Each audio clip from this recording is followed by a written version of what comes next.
Welcome to the Cloneincorrect podcast. I'm your host, Harambe's Big Return. We've got What's Your Transfer and M1 Ping and wopdillo. They're going to rant about guns today. So let's get to it. Let's discuss guns. What's the topic today, boys? The topic's guns, obviously. Yeah, guns. Do you want to start out with the NGSW stuff that we had talked about previously? Yeah, we can do that. Or do you want to do something else?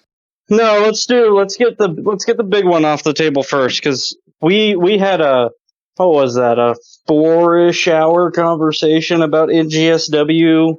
Probably close to 3. It's about closer to 3, but yes. Yeah, it was a few months back, and at the time we were speculating what was going to happen, and none of our speculations played out the way that we thought they would. So, nothing's actually changed yet, though, because the guns have yet to actually hit trial units. Yeah, because they're not hitting trial units until next year. What I've read, fourth quarter 2023 is the first. Going to be the first trial. I heard quarter 4 2022 was the first field trial units. As far as what I can tell, maybe it's 2022. They're going to be soon. They're going to be soon. Well, so Lake City is standing up an entire new production line for 6.8x51 hybrid case. So that's coming online right now. And now we're seeing a proposed plan where we thought, okay, this is going to get adopted and probably get relegated to a DMR role to replace the M110A1. The actual result that came out is that line units are going to get this as a general issue weapon with the new optic. I can't remember the designation for it. But it's the Vortex thing, that 1-8 with the smart shit. Yeah, the Vortex optic, it's a 1-8. It's got the smart shit. It's got a built-in rangefinder. It's got Bluetooth that talks with the other scopes in the squad. You can supposedly designate targets and that kind of stuff with it, which is great. That's a cool advancement if it works. If it just gives you range finding built into the scope for the average Joe and a ballistic holdover that works worth the fuck for it, that's great. Yeah, the problem with the gun, and the real issue I see with the gun, is the same problem we have with every other time we design a gun for military use. It's for the war we just fought, and we don't know if we're going to fight it. The only thing that's different about this is that this is designed for an armor defeat that we really never had to worry about up until fighting in the modern era. And, well, I know a lot of people are kind of sitting here like, well, it's because they're trying to kill a bunch of fucking Americans because it's an armor penetrating round and the American civilians have a lot of body armor. Yes, but the Russians and the Chinese have the capability of armor. They have a fair amount of it, and the Chinese especially have a massive capability of mass-producing body armor for field use. They need to. And I laugh because when people say the Americans thing, it's for killing Americans. Is it, though? Because, like, one of the most celebrated companies for armor, and I despise this company, and it's no secret that I despise this company, is Hoplite. All of Hoplite's plates are sourced from a Chinese company. So do you not think that Chinese company is also producing the same plates for the Chinese military? Well, and like this is the same thing, like you could find like bargained in plate manufacturing from companies like I think Miltech or something like that. You could find these pretty easily. This is not hard to find stuff. I was going to say Miltech, Battle Steel, like. Yeah, you find it on Bowtech tactical website for like $100 for a ceramic armor from China.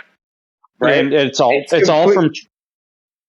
from China, like you were saying. And then on top of that, for those people that don't know, any company in China has to have a link to the Chinese military. And the Chinese Communist Party too. So like it's all conglomerated. It's all conglomerated. It's all conglomerated into one. So, when people are like, oh, I love Holosun, which don't get me wrong, Holosun makes a great product. you are supporting the Chinese military and the Chinese Communist Party when you buy Holosun until production switches to the United States. Which it never will. No, it won't. They said it, they talked about it at one point, but it won't. It's too cost efficient to manufacture over there. And also, let's keep that in mind that whenever you buy a laptop from Apple or Lenovo or HP or an iPhone or anything else, that money's going to the CCP. So the argument kind of becomes a moot point.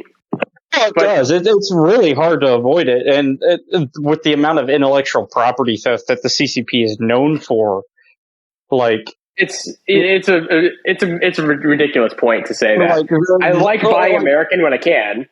Yeah, but I mean, since we're on the topic of defense articles and stuff, I mean, look at like the J-20, which takes a lot of very heavy design cues from the F-22, or the new J-35. I think like blatantly they're calling it. I think it's the J-35, which is like an almost rip-off of the F-35. And you're like, yeah, okay, I know where that came from.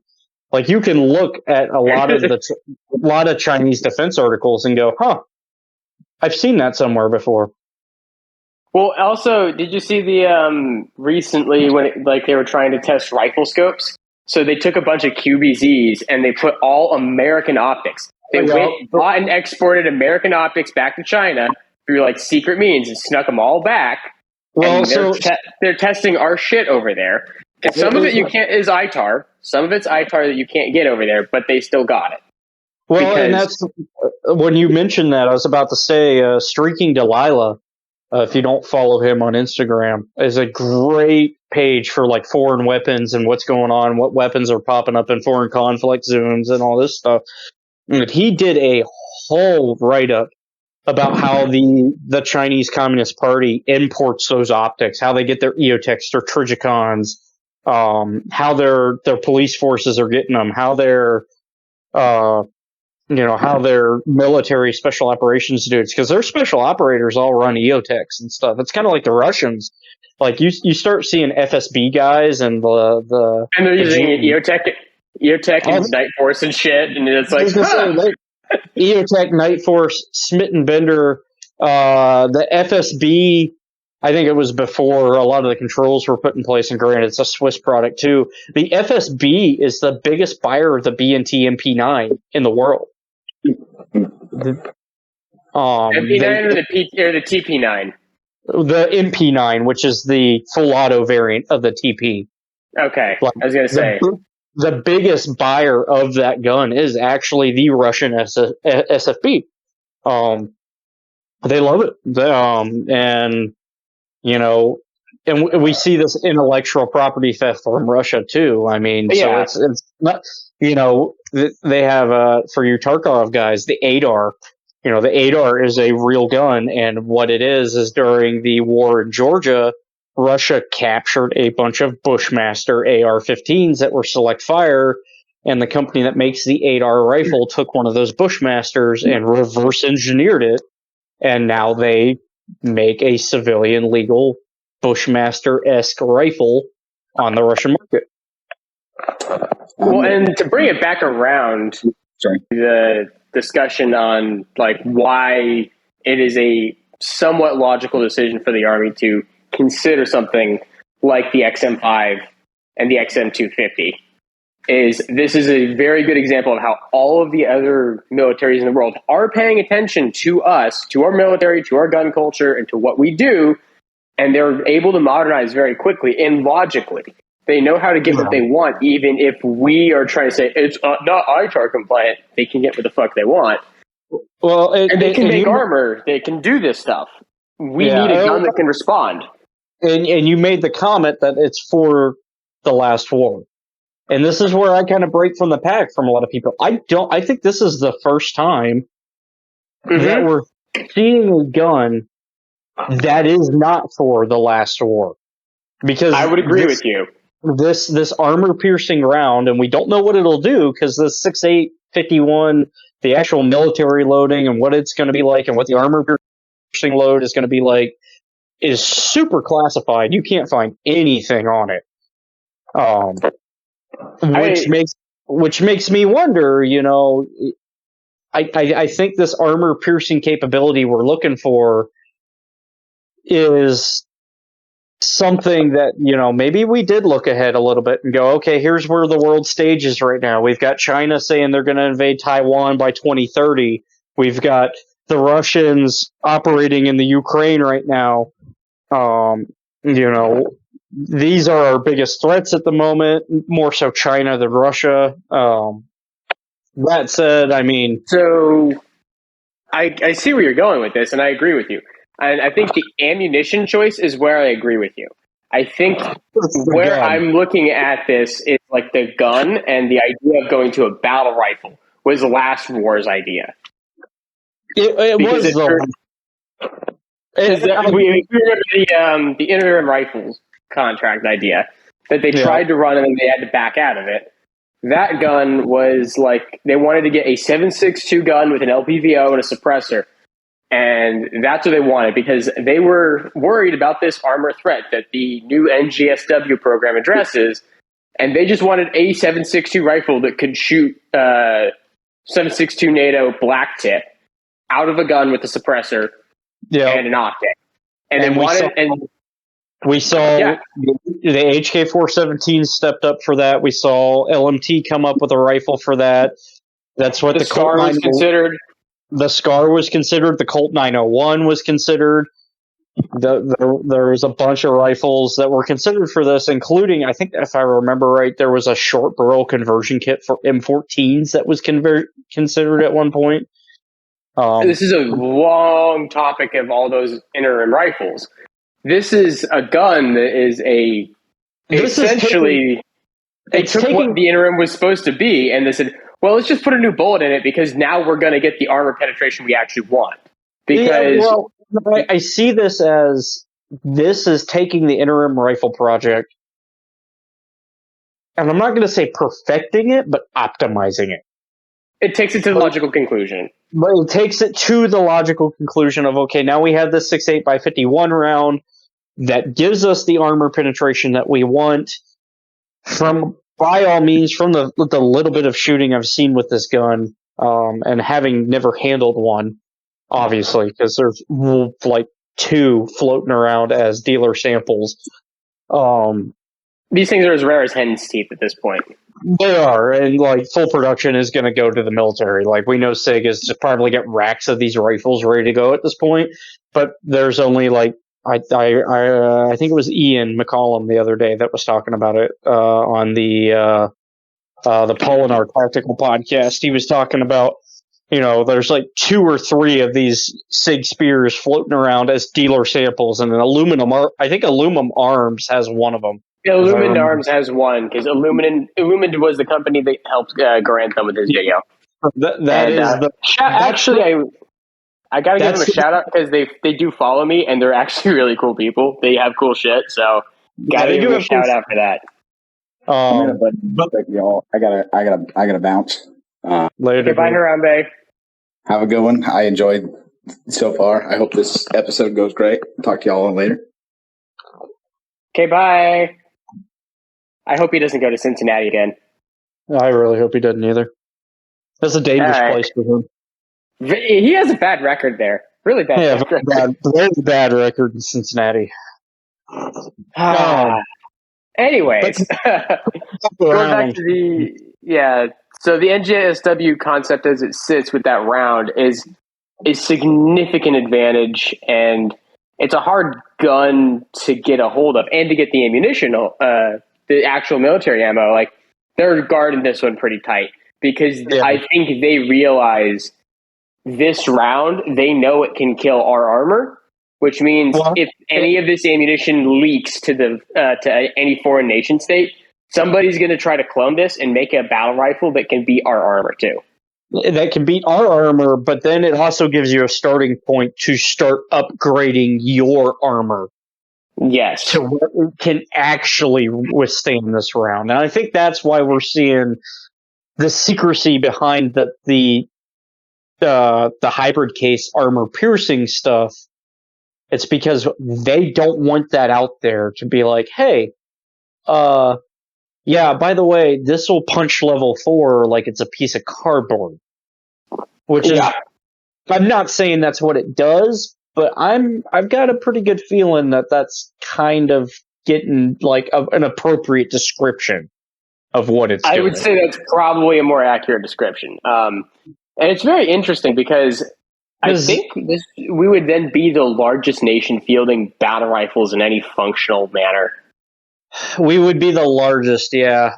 Turkey would be the second.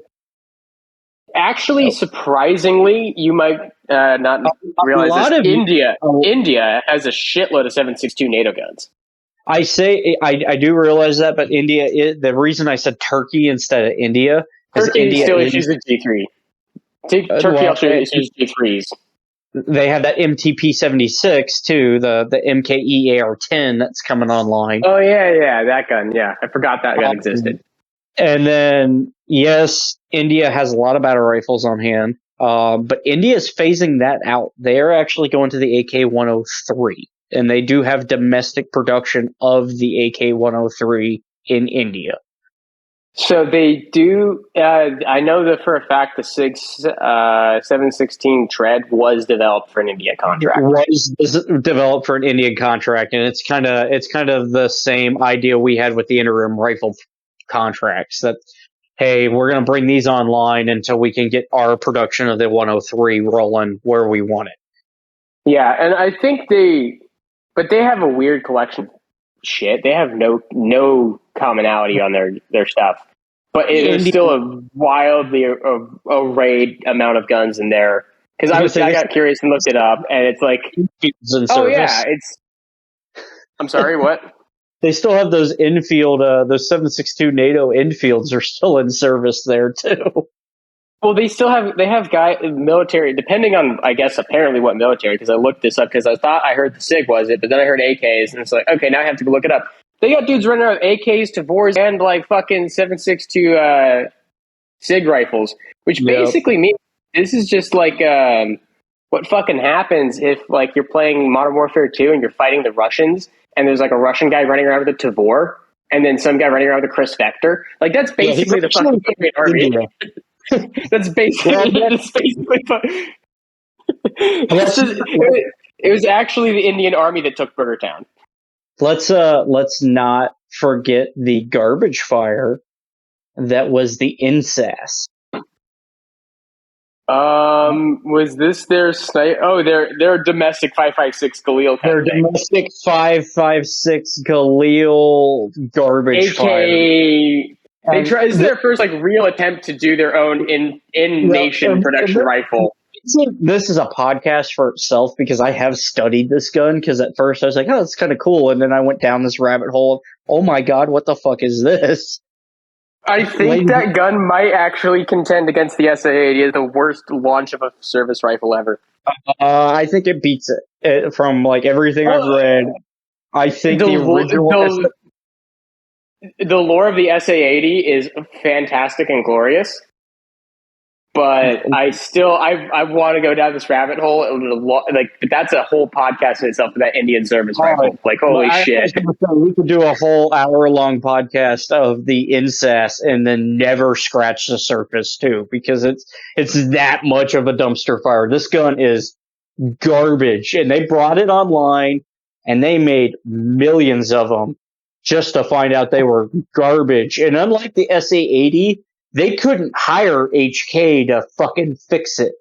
So they had to go find new rifles, which ended up in the 7.69 tread, which ended up in the AK-103, and those are the two big ones that we're seeing come online with the Indian Army now.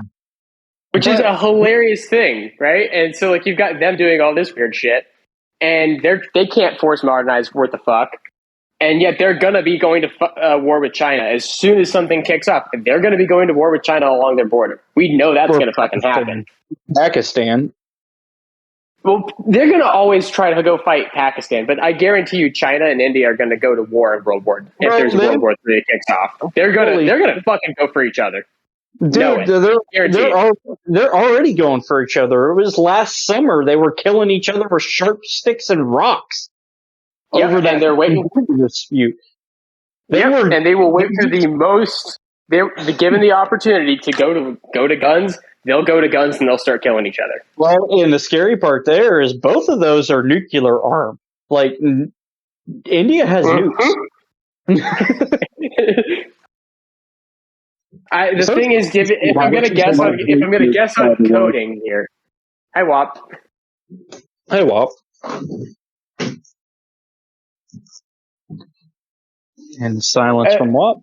What you guys doing? Yeah. Oh, hello, friend. We were talking about NGSW, and then it got to military arms in general, and we were commenting on how weird India's military is. So, This is the rabbit hole you go down with ping and transfer. yeah, I think very weird shit. I think the NGSW is interesting because we all have always been told that speed is how you beat body armor, but yet they went up to a 100-grain bullet and took speed with it. I was predicting something like a 70-grain bullet, something that wasn't that heavy but moving a lot faster.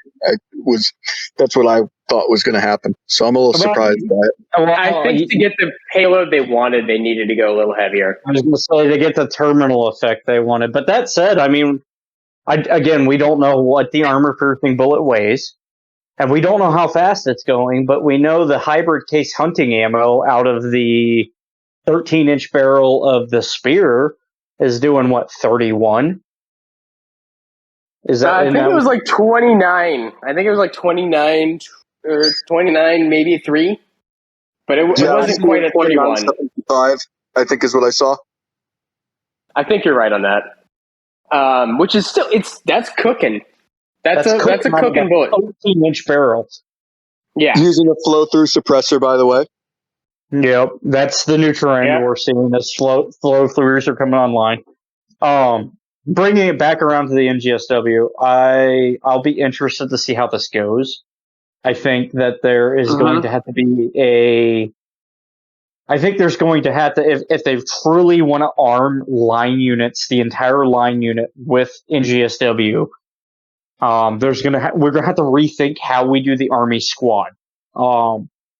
Yes, we talked about this, and this is where it gets interesting. This is where it gets interesting because right now at the squad level, you only have one fire support weapon, which is your 249 or your 240 at the squad level.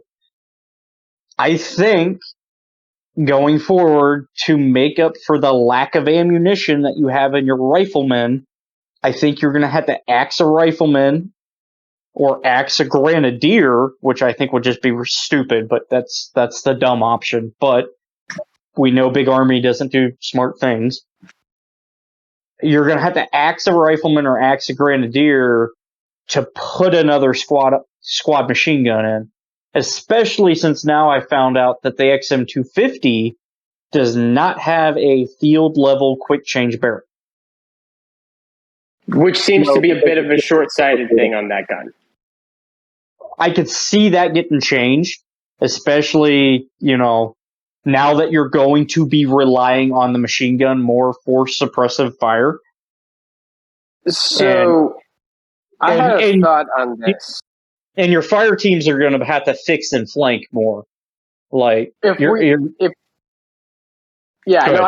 with you on this, but I think the interesting thing is, and this is something that we had talked about specifically with NGSW, is the real winner in the NGSW is actually the machine gun. And I think they're going to end up changing it to a quick change barrel after the first field trials. Oh, yeah. This is going to happen. They're going to burn the barrels up so fast because they can't field level change them. Yeah, Can you make a reciprocating barrel quick change, though? You can. It's doable. Like the way, if you look at the video that Grantham put out on that particular machine gun, the barrel nut system is something that is capable of being configured as quick change, and the gun is capable of being configured as a quick change if they need it to be. I was going to say that gun is like 3 or 4 design changes away from being a QCB barrel. Like you can, it's almost there. It's just the way the latch is designed and the fact that you don't have a handle on it to rip it out. And nobody wants to go back to Nomex or asbestos gloves like we did on the 60 to fucking rip the hell out of a gun. So I think one of the things, I think we're either going to see one of two things. Either the most squared away of guys in infantry are going to be getting the unit, or going to be the units getting issued XM5s because they know they can handle them, which I think is how they're going to start fielding. And I don't know how that goes for the long term. Or we're going to see that this is a really liked gun for what it's capable of, but might not be the pick for everybody. Yeah. And the URGI program will still kick in at the same time. And we're going to start issuing URGIs and XM5s at the exact same time. So we see URGI at the tier 1 level right now. And it's a gun that fascinates me. I love the URGI. I'm very biased. I've handled a couple of clones. They're great. I love them. For an M4, as a diehard Block 2 FSB dude, like I really like my Block 2 FSB guns. If I was going to step into another clone as a general use rifle for a civilian, URGI is the way to go. They fixed the bendy boy issues, and that gun is fantastic. Can I make a prediction? If you'd like to make a prediction, go for it. Yeah. We're going to see a 6.8 belt fed, and we're going to have a designated marksman and the machine gunner running the same ammo. Everyone else is going to run URGIs.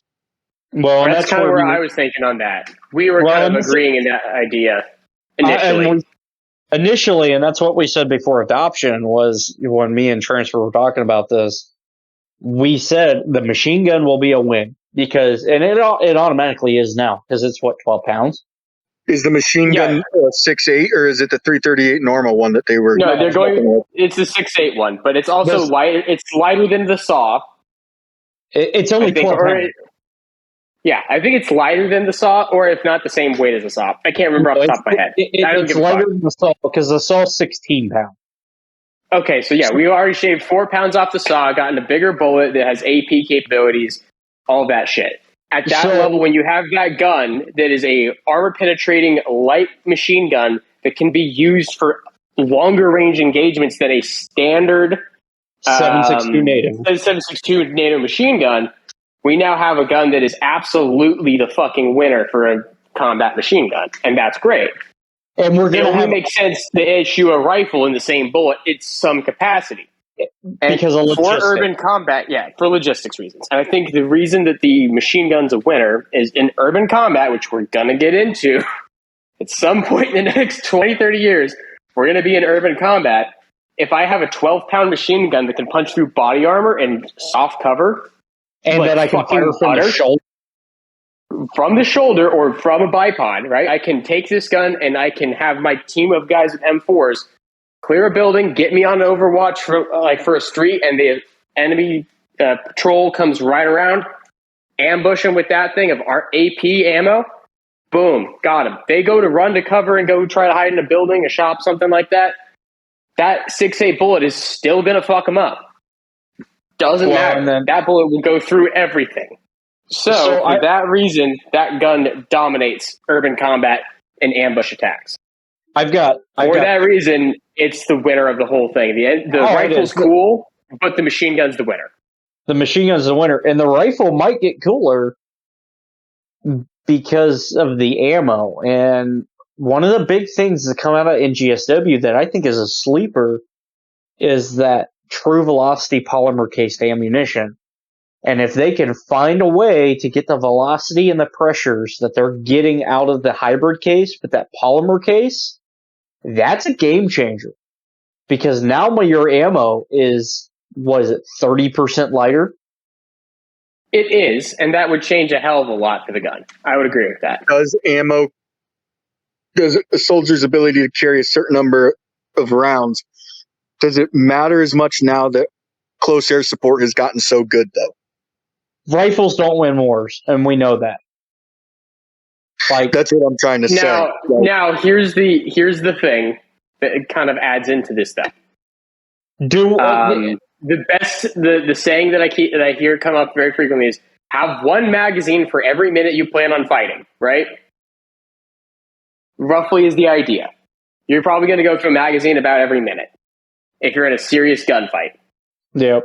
Well, if I have a pick your chest rig, right? Like any sort of overt type chest rig worn over a plate carrier that has the ability to carry 4 to 8 magazines. If I've got that and I start out with, an AR, like a dual clamped AR mag in my top of the gun, I've got 10 mags, man. Like, I could figure out how to get through 10 minutes with this gun. That's kind of useful. If I've got a spear and I have, instead of 5 that mags. quantity of ammo, I have 5 mags of 20 or 25. Let's say I'm running the 25 round Lancer mags. I'm still not doing great, man. But I can do more with that bullet at shooting something.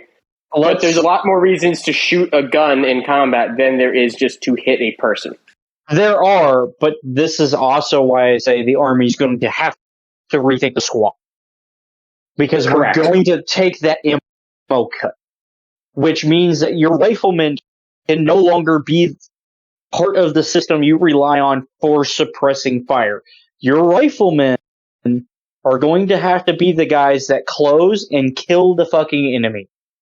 And that's going to be their job. Which is why I'm saying that we're kind of maybe going to have to move back to a German World War II thing, where it's not unusual to see 2 machine guns in the squad, and the whole squad revolves around the machine gun. Like, the whole squad... see us going back. I can see us going back to that. I would agree with you. Especially, like, the Marine Corps saying they're already going to take the NGSW. Cool. The Marine Corps is giving up its armor. It's heavy armor. They've already said, we're done with the Abrams. We don't want it anymore. Which makes sense for their mission and future conflicts and all that. Because island hopping with fucking Abrams tanks isn't going to fucking happen. Correct. And Wop, you brought up air support. The problem with air support, and we're seeing this with Russia, who does have a decent air force, like numbers-wise. Not necessarily saying technologically wise, but numbers-wise. You have to say that air support's there to back up your guys. You're assuming we have air superiority, which is not a guarantee with the proliferation of man-pads. I disagree. I believe that air support superiority is a given. With things I've seen, there's hypersonic missiles out there, but no one touches us. Well, no, your hypersonics aren't even going to be used about that. And I'm not even talking like S-300s and S-400s, which we've, traditionally speaking, we've had some issue in the past, especially in the Balkans, where we underestimated, capability of Soviet-style anti-air defenses. We lost an F-117 in Serbia, which is that should never happen, but we did. So I would like to chime in on the air support conversation, because I have I'd like to bring up an anecdote from the Art and War podcast that Mitch shared when he was talking about his time in Afghanistan. And one of the things that he noted is they would use planes to do a show of force when they walked into a town, right? So fly over and drop a bunch of flares and basically scare the shit out of the village, because guess who brought the wrath of God with them, bitch, right? Yeah. Well, guess what? If we're fighting we can't do that to the Chinese or the Russians, because they already know what the fuck planes are. I was going to say, we can't do that with a near peer. We can't show a force. Because they have the same force. They copied our homework on the F-22. What do you mean? We're going to have the superiority, man? Oh, air superiority, and I he's back now. I don't think air superiority is a guarantee. Like, it's not in a near peer conflict. That is not a guarantee. Because there's no way you can practice that. On paper, the Ukrainian Air Force and the Russian Air Force were near peer. They were using the same equipment, the same planes with similar training, and the fucking Russians, let's be honest, wiped the fucking field within days. with the Ukrainian Air Force. Just But switch. the Ghost of Kiev, excuse me, the Ghost of Kiev. I just wasn't switched real. devices. Can you guys hear me good? Yeah. We can hear you.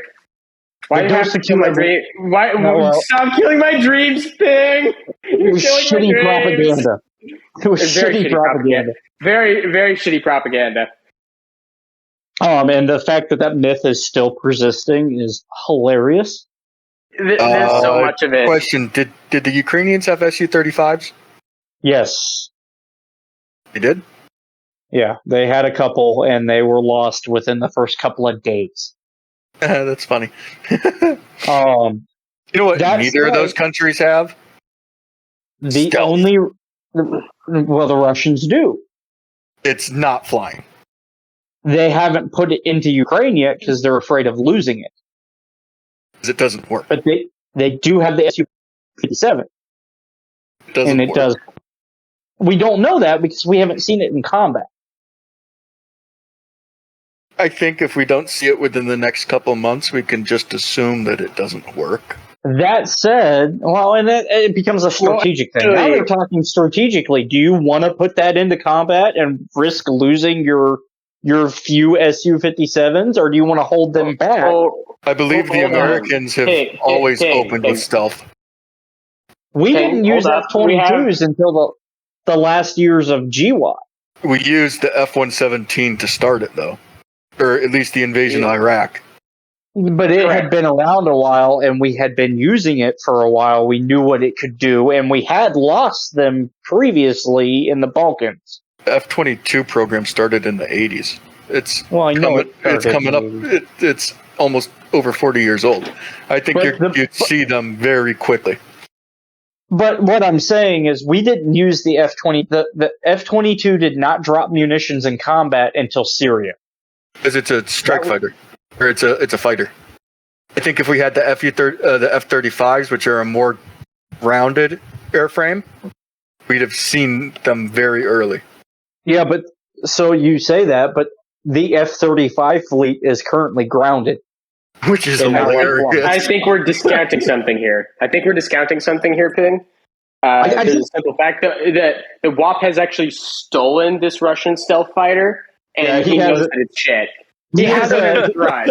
I have an He has a Su-37 or Su-57 in his garage right now. He's actually recording this podcast from the cockpit. Yeah, I'm recording. He's in the See, cockpit. See, I'm here's actually the thing. lounged He at out in least- the ass end of the turbine, just kicked up, bottle of bourbon in one hand. I'm chilling, boys. Guys, Vladimir Putin doesn't want you to know this, but the Su-57s are free. I have 458 Su-57s in my garage. Got a whole fleet of them. I think this is the thing. I'm just going to mention this about the F-35 fleet is grounded, and don't get me into an argument about Big Lockheed. I'll go on like a rant for a year about what they I'll do. let you go on that rant. There's we a have part. other things to talk about. There's a part of Lockheed that does really good shit, and they do it Yeah, on that's time called- and under budget. Don't say the name. They do that stuff, Come on. but then sometimes Big Lockheed will take a project from them and say, "We're going to make this," and then they don't do it well, and it's And they just fuck it disappointing. up. Yeah, it's annoying. Can I But say what that? Let me say say the thing is great. the F-35 wasn't a flaming hunk of shit right now. Oh, What makes God, it it's different? such a- What makes it different is its ability for the planes to interact. Like when you get into a dogfight with an F-22, you get into a dogfight with maybe two of them, right? You Which get is into a cool thing. Yeah, if you get into No. a dogfight with an F-35, you got fucking 8 of them, and they're all Well, no, talking to each other. Which is a cool thing because we can now tie that back to NGSW. It Yeah. came full circle because this new optic from Vortex is supposed to do the same thing. And it's so They're cool. all supposed to talk to everybody. Yeah, And right. And that's like fucking cool. that's like the And three. what it reminds me of, and I'm going to go way back into the core memory banks for this. Who remembers Land Warrior in the OICW? Oh my god, yes, holy shit. Yeah, This is the realization of Land Warrior and the OICW. Minus Well, also, the best part grenade about this is launcher. the OICW and the whole concept and the whole Land Warrior concept is I love that they had the soldier would be a computer programmer in the field, and that they actually drafted a keyboard that would be on the side of the rifle. They did originally, but now there's supposed to be a keyboard on the side of the rifle with a binocular on the side, like on your helmet. But the crazy thing is, though, we're kind of getting to that point. We're seeing the Army talking about next generation special forces is going to have to be able to do this stuff. I think. I think that we're going to see with the next round of special forces selection that if you can't walk into selection and be able to do the physical test and also be able to code either Python or Java, you're not going to make special forces. No, yeah, you're not going to be there. And I could see something. I could see something. Yeah, you're going to have to be computer illiterate to be in special forces in the next 5 years. And you're going to have to code. Like if you want, especially in a peacetime army. Well, not only in a peacetime, but when we get to actual combat. Let me finish my little track on this. The thing is, we're going to get to the point where it's going to be getting physical access to your enemy's servers in a combat zone and getting access to the ability to, like, you find a piece of intel on your raid or whatever. Well, rather than just like, I'm grabbing the laptop and the boys back home are going to take care of it, it's like, all right, you're loading it now. Get the circle around. You're going to crack this. You can figure out how to do this. You spent 5 years working on Java and you're a fucking ranger. Get fucking coding. Come on. Somebody do this. Everyone else set up the perimeter. We're going to do this thing.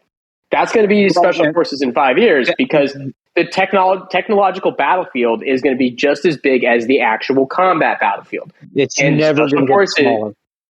It is like the actual combat space is going to go to physical and cyber. It's already in cyber. I mean, look at how fucking massive hacking has been impacting our country. The Air Force that's a big thing in the Air Force. And before Air Force cybersecurity people can make a fucking bank at it when they get out of the Air Force because they have SSBI and like fucking like legitimately like multiple security clearances and security certificates for work.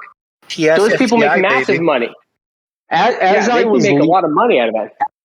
As I was leaving the Air Force to go on this topic, as I was leaving the Air Force, there was a massive push for cyber, and we need to get this up and going. And you're seeing the same thing in the Space Force. The Space Force is kind of working in that same realm of cyber. Cyber is a big thing, and it is only going to get bigger. And we've seen it in the Ukraine. Like, we're seeing dudes that are taking pictures that are getting posted to the internet, pulling the geotags off them and going, okay, we're going to hit that with a rocket.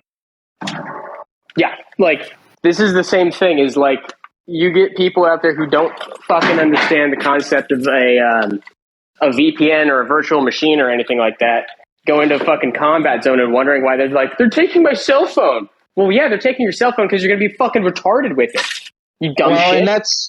Well, I mean, they also don't want you calling home. Like, they don't want you going home because you're cannon fodder for Ukrainians. But yes, taking your phone because you're gonna post a fucking selfie and say, "In Kiev now, don't strike me." And you're like, "All right, get him."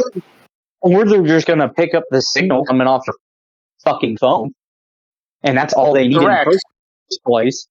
Can I give a plug for the camo form tape? Yes, plug.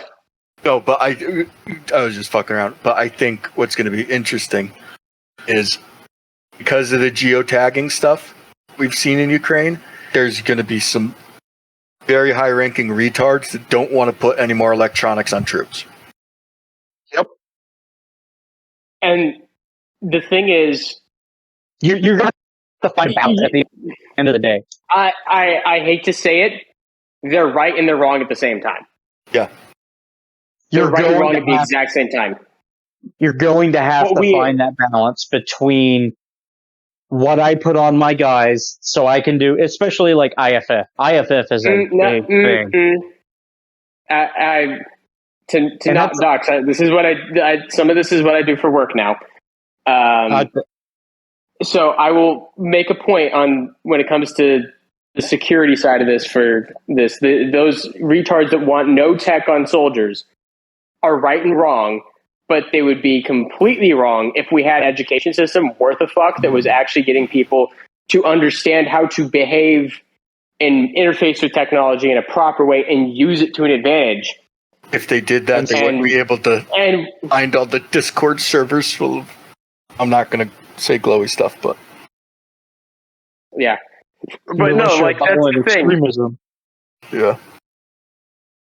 That's okay. Me and my waifu pillow aren't going to go shoot at the FBI building or anything. It's fine.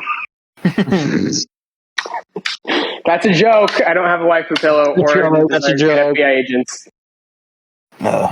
Anyway, hey, Ping, do you want to hear a cool noise? Yeah. Hey! What was that? That's me. That's a ping.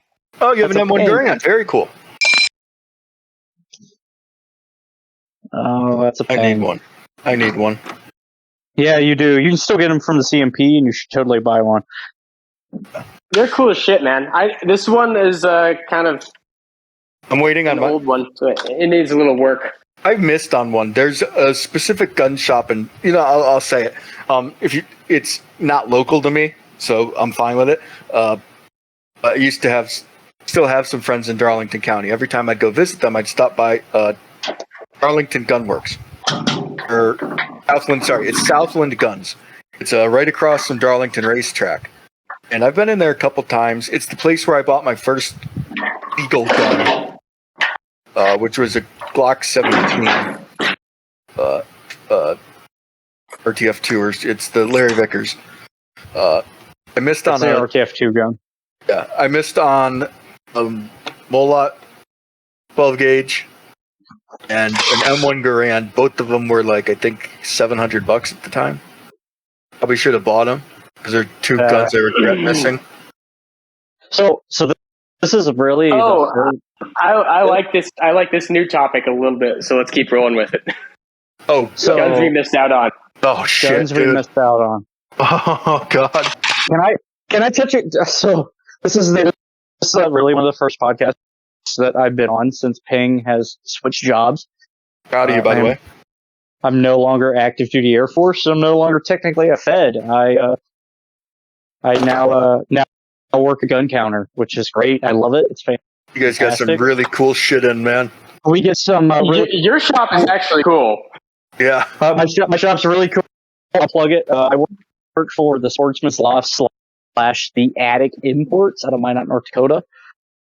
We import out of Europe, and I import some cool ass shit. We got a shipment in about a week ago that was full of HKP7s, HK4s, HKSL7s, also big German Master Shop stuff. There was an original CZ75 from before the Iron Curtain fell in the original box. Hammer and sickle on the slide? No, not that kind of. So the CZ75s never had the hammer and sickle, but we're talking a pre-D that was made in the 80s that's still in its original box. Sure. We've got like 5 or 6 HK-P7s in the original boxes right now, including an HK-P7 M10 and 40 caliber, which is not a very common gun. Bunch of USP elites. Yep, we work directly with HK Germany, so we buy HK USA and we bring in stuff directly from HK Germany. So we got, I think it's 30 HK USP elites in. Are any of them in 9? They're all in 9. Fuck me. So if you want one, message me offline. I'll work a deal with you, and we'll get you one. Oh, you're so. And they come. Excuse me. They come in the. They come in the. Yeah, I just bought. That was for me. You guys can fuck off. I know, like our USP elites, because the European stuff is really cool, and instead of that really cheap plastic case you get in the US. Oh, dude, it's so sexy. The actual one. The European stuff comes in like a really nice metal briefcase that's all foam fitted, and it's just gorgeous. And occasionally, every few shipments, we bring in Mark 23s. We bring in. We talk about I will- 45 about the I want Mark 23. to. I do want to get back to the story of guns that got away. Guns that you saw, you're like, yes, I just want to give a quick plug for the Mark 23 for people that don't know. Cruiser handgun. So people shit talk it because one, it's big, it's grow a set of balls, carry a big gun. Two, it's fantastic though. It's super reliable. It's German made, like legit German, not any of that fucking bottom level BMW bullshit. And here's the thing, everyone's like, oh, it's 45 ACP, it's slow. Well, bitch, it's so well made because it's made by the Germans, you can put 45 super in it. And all of a sudden you have a 200 grain bullet moving as fast or faster than 9mm. Right? Well, since you like USPs, you'll like this. We bring in HK-P8A1s as well. So the German Army 9mm USP, we bring those in. I'm very much a fan of hammer-fired guns at this point. Yeah, I am as well. Yeah. So that does actually tie in really well to the gun that got away that I kicked myself over, and I have a funny story about it. So we at our shop we would take in trades all the time, and I had this guy that came in, and he saw an M9 in the counter, and he's like, "Hey, can I take a look at that M9?" I'm like, "Yeah, sure. Let me pull it out for you." Show him the gun. He's like, "Yeah, this is a cool gun.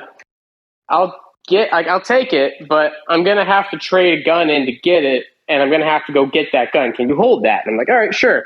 What are you gonna trade?" He's like, "I'm gonna trade in a SIG 226 for this." And I'm like, "All right, sure. Just bring it back in, right?" And I put the M9 to the side, and then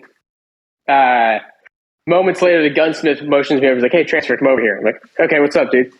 Like, "Hey, just so you know, that guy's on the fucking spectrum. He's retarded. So he's going to take whatever lowball I give him and be happy about it and put the gun on layaway. Watch me do this like clockwork. Doesn't matter what it is." And I'm like, "Oh." And he's like, he's screwed himself worse than he's going to on this SIG before. Like, watch. Dude comes back in, brings a West German slide mark P226. Jesus Christ. Oh.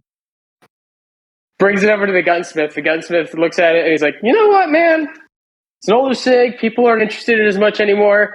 I can do 250. And the guy's like, "Okay, I'll do that as a down payment for a layaway."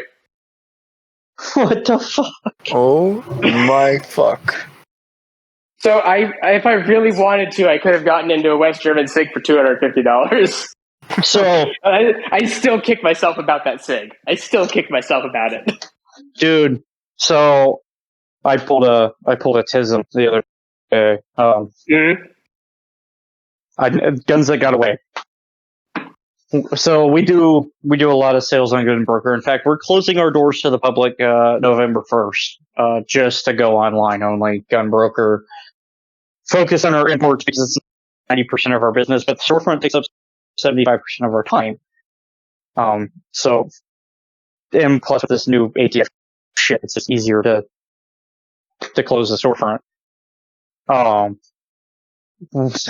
was going through our Gun Broker inventory the other day, and I found a gun that had been posted that was supposed to have been posted. Well, two things that hadn't been posted that were supposed to be posted. And I'm kicking myself for not setting either one of them aside. The first one was an HK MR762A1. For nerds that don't know, HK417, but civilian. Civilian, and it's dope. It's fantastic. It is up there with Knights and LMT when it comes to 762 NATO battle rifles. I think it surpasses the new LMT with the shit we've seen. I would agree. The only downfall to the HK series is it does use a proprietary magazine. You cannot use SR25 magazines in it. I would agree with you, but I don't know if that matters if you're buying an HK. It doesn't. And I know what my dealer price. It's on Gunbroker right now. If you guys go look up the Attic Inc. or the Attic on Gunbroker, it's on there right now. It's a penny auction, and it's up around $3,800 right now. For people that are wondering, see-through HK mags are $80 for the 20 rounders. Yep. 90 and that are usually about like $6K. 90 if you want the tan FTE bottom. So they go about 4.5 on Gunbroker. I would have gotten it at dealer price if I had set it aside instead of being like, hey, this didn't get posted, which would have been closer to 3. Which would have been a really good buy. Yeah. And then the other thing is an auction that's getting posted this weekend. We are recording Saturday, August 13th. It's probably going to be gone by the time this episode goes up. Is a unfired quick kit Tula Arsenal from 1986. Unfired crank kit from Tula? Yeah, an unfired Tula crank. And I actually helped write the gun broker listing because I'm the one that has the most knowledge of that gun in the shop. You're a retard for not pulling that kind of side. You're retarded for that. I tried. It's not that I didn't try. It's so the gun belongs to, the kit belongs to our guy in Germany who works for us. So he wanted you to sell it for him. So he's originally from the States, but he moved to Germany and he works for us. He's really heavily involved in the gun world over there. And this is how we get all of our really awesome guns, because he's friends with the vice president of HK Germany. So, this is how we're able to get stuff and how we're able to pull stuff out of the gray room in Germany. We've had guns out of the gray room come through my shop, and I can't talk which ones specifically, but we have had guns come out of the gray room. That said, he had stuff that he didn't want anymore that he wanted to sell, but the stipulation is we have to sell them in a way that gives them maximum value for him. And with that stipulation, the way we get the most money for it is if we toss it on Gunbroker and sell it. I'm looking at y'all's Gunbroker. Am I going to bid on it? Yes. That Walther P1 is very sexual. We have a couple of them. Yeah, I like that a lot. I want a P1. It's just such a sexy pistol. It really is, and it scratches the World War II German gun itch. It's not as expensive as it, but it doesn't have the same cost as an original P38 or Luger. I was going to say you're scratching that P38 itch, but not at the same price. Dude, honestly, if I was going to buy, it would be a P1 or it would be a rebuilt Luger. Because here's the thing, I don't buy guns not to shoot them, and I really don't care if it's numbers matching. I have a Luger, you don't, suck my balls. You know? I have a Luger. No, that's what I mean. People that bitch, it's not numbers matching. Yeah, go fuck yourself. Watch this as I mag dump it into a waifu pillow. Right. Gun that got away. We didn't hear a gun that got away from you. Yeah. Those are two really good ones. Yeah, we did. He said the Molot Viper 12 and the M1. The M1. I've seen. Dude, a lot of shit that's gotten away. An old M24 with armory paint on it. For fucking 500 because it was marked as a Remington 700. Dude, I let one of those go away for a similar thing. Dude, and I think it was marked at 750. Yeah, that one really hurts, but I was young, didn't know what it was, and I'm a lefty, and I didn't want a righty bolt gun. Let's see here. Colt Delta Elite OG one from the Hartford factory. I think it was 900. That one hurt as well. Wait, the pistol or the rifle? The pistol. No, the Delta Elite. Those 10 mils are dope. Yeah. Those 10 mils are cool as shit. They're not actually good at being a 10 mil, they're not good at being 10 mils, but they're really cool guns. I had a buddy offered. No, they like, crack frames like a motherfucker. Like literally 3 months before the riots and the disease kicked off. I had a buddy offer to sell me his Sam 7 underfolder for $900 as well. Or he said, if you give me $1,000, I'll throw in a couple mags. Bro. And you're kicking yourself about that one, aren't you? Oh, that one hurts. Because I didn't want an AK, bro. I'm an AR guy through and through. You gotta, So yeah. I'm sitting here looking at my Sam 7 SF, the side folder that I have, right? Oh yeah, that's the only reason I didn't want it. It's because I wanted a side folder. You wanted a side folder because of the the under. So here's the thing. Do you know what I paid for that fucking gun at dealer cost? How much are they at dealer? My dealer cost on the gun was $1,700. Jesus, dude, I'm just super picky about my guns. I'm picky about this too. This is that AK that like I am okay with this being my only AK for the rest of my life. Yeah.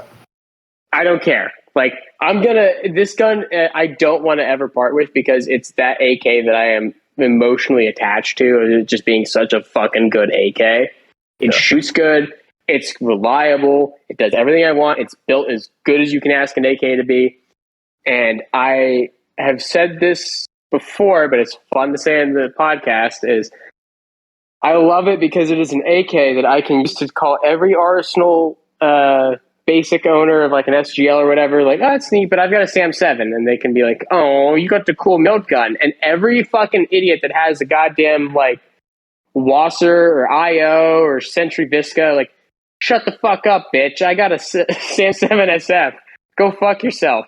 I don't like AKs. They're not real guns, and I have one that costs twice as much as any AR I've ever built. The only reason I get to make the argument against you on that gun is because I have a custom Lee Armory gun that I bought secondhand. So, hey, Ping, can I ask you a question? No, but you're wrong, Ping. My Sam 7's great. It's beautiful. It is beautiful and it is great. But my 74 that I bought off Ronin is a piece of art. So the only reason I agree with you is will concede slightly is that you have a 74 and I have a 7.62 gun. And if I was going to get another AK, I would want a 70. Yeah, I think 5.45 makes more sense. Yeah. Well, speaking of, on your gun broker, a gun that doesn't get talked about a lot, but is always is intrigued me. The Benelli Lupo. Did you find the drillings? The Lupo? Talk to me. Do you like it? I mean, have you? Oh my god, I love it. So no, slow down. What the Benelli? What? The Lupo. The Lupo. It's their bolt gun, and if you go their bolt rifle. Yeah, go look at their. What's interesting to me is the trigger position. We have 2 or 3 of them. I like it. So if this is my spiel on the Lupo, and anybody that looks at it, I give them the same spiel.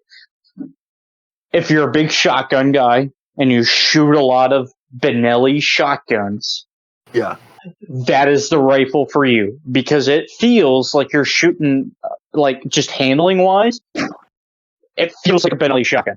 It's like a glove. And because I do shoot some Benellis, and like I'm used to that feel. Yep.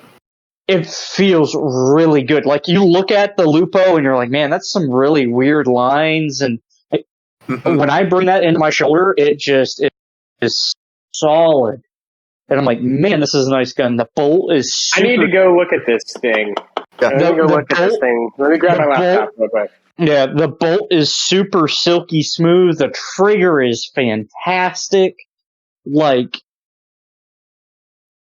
between that and the Sacco S20 that we have in the shop, like, those 2 guns are just... This damn thing. Oh, hey, you have my newest shotgun that I bought this year. You guys have one. Oh, the 1301? I have not gotten a 1301 yet, but I did get... We don't have any. I got a M2 Field. Ooh. Yeah, I like it. Everyone says you either shoot a Benelli Okay. good or you shoot a Browning or a Beretta good. I'll be honest with you, I shoot both of them like shit. If I'm duck hunting, I'm there to smoke and eat. My guy, here's the thing. I don't care what you spend on a duck hunting shotgun, and I have a comment from the Lupo after looking it up, but I will say this about duck hunting shotguns. I don't care what you spend on it, but if you're too fucking much of a prissy bitch to drop your duck hunting shotgun in the fucking river, I don't want to hunt with So you. I rattle can my shit. That's where I'm at. I can't rattle can mine because mine was a gift from my mom. Oh yeah. So Yeah, like, so I so can't King- do anything to it. Oh, I found the creek Like hogs. yeah, we have some drillings in the shop, and they're beautiful. Ooh.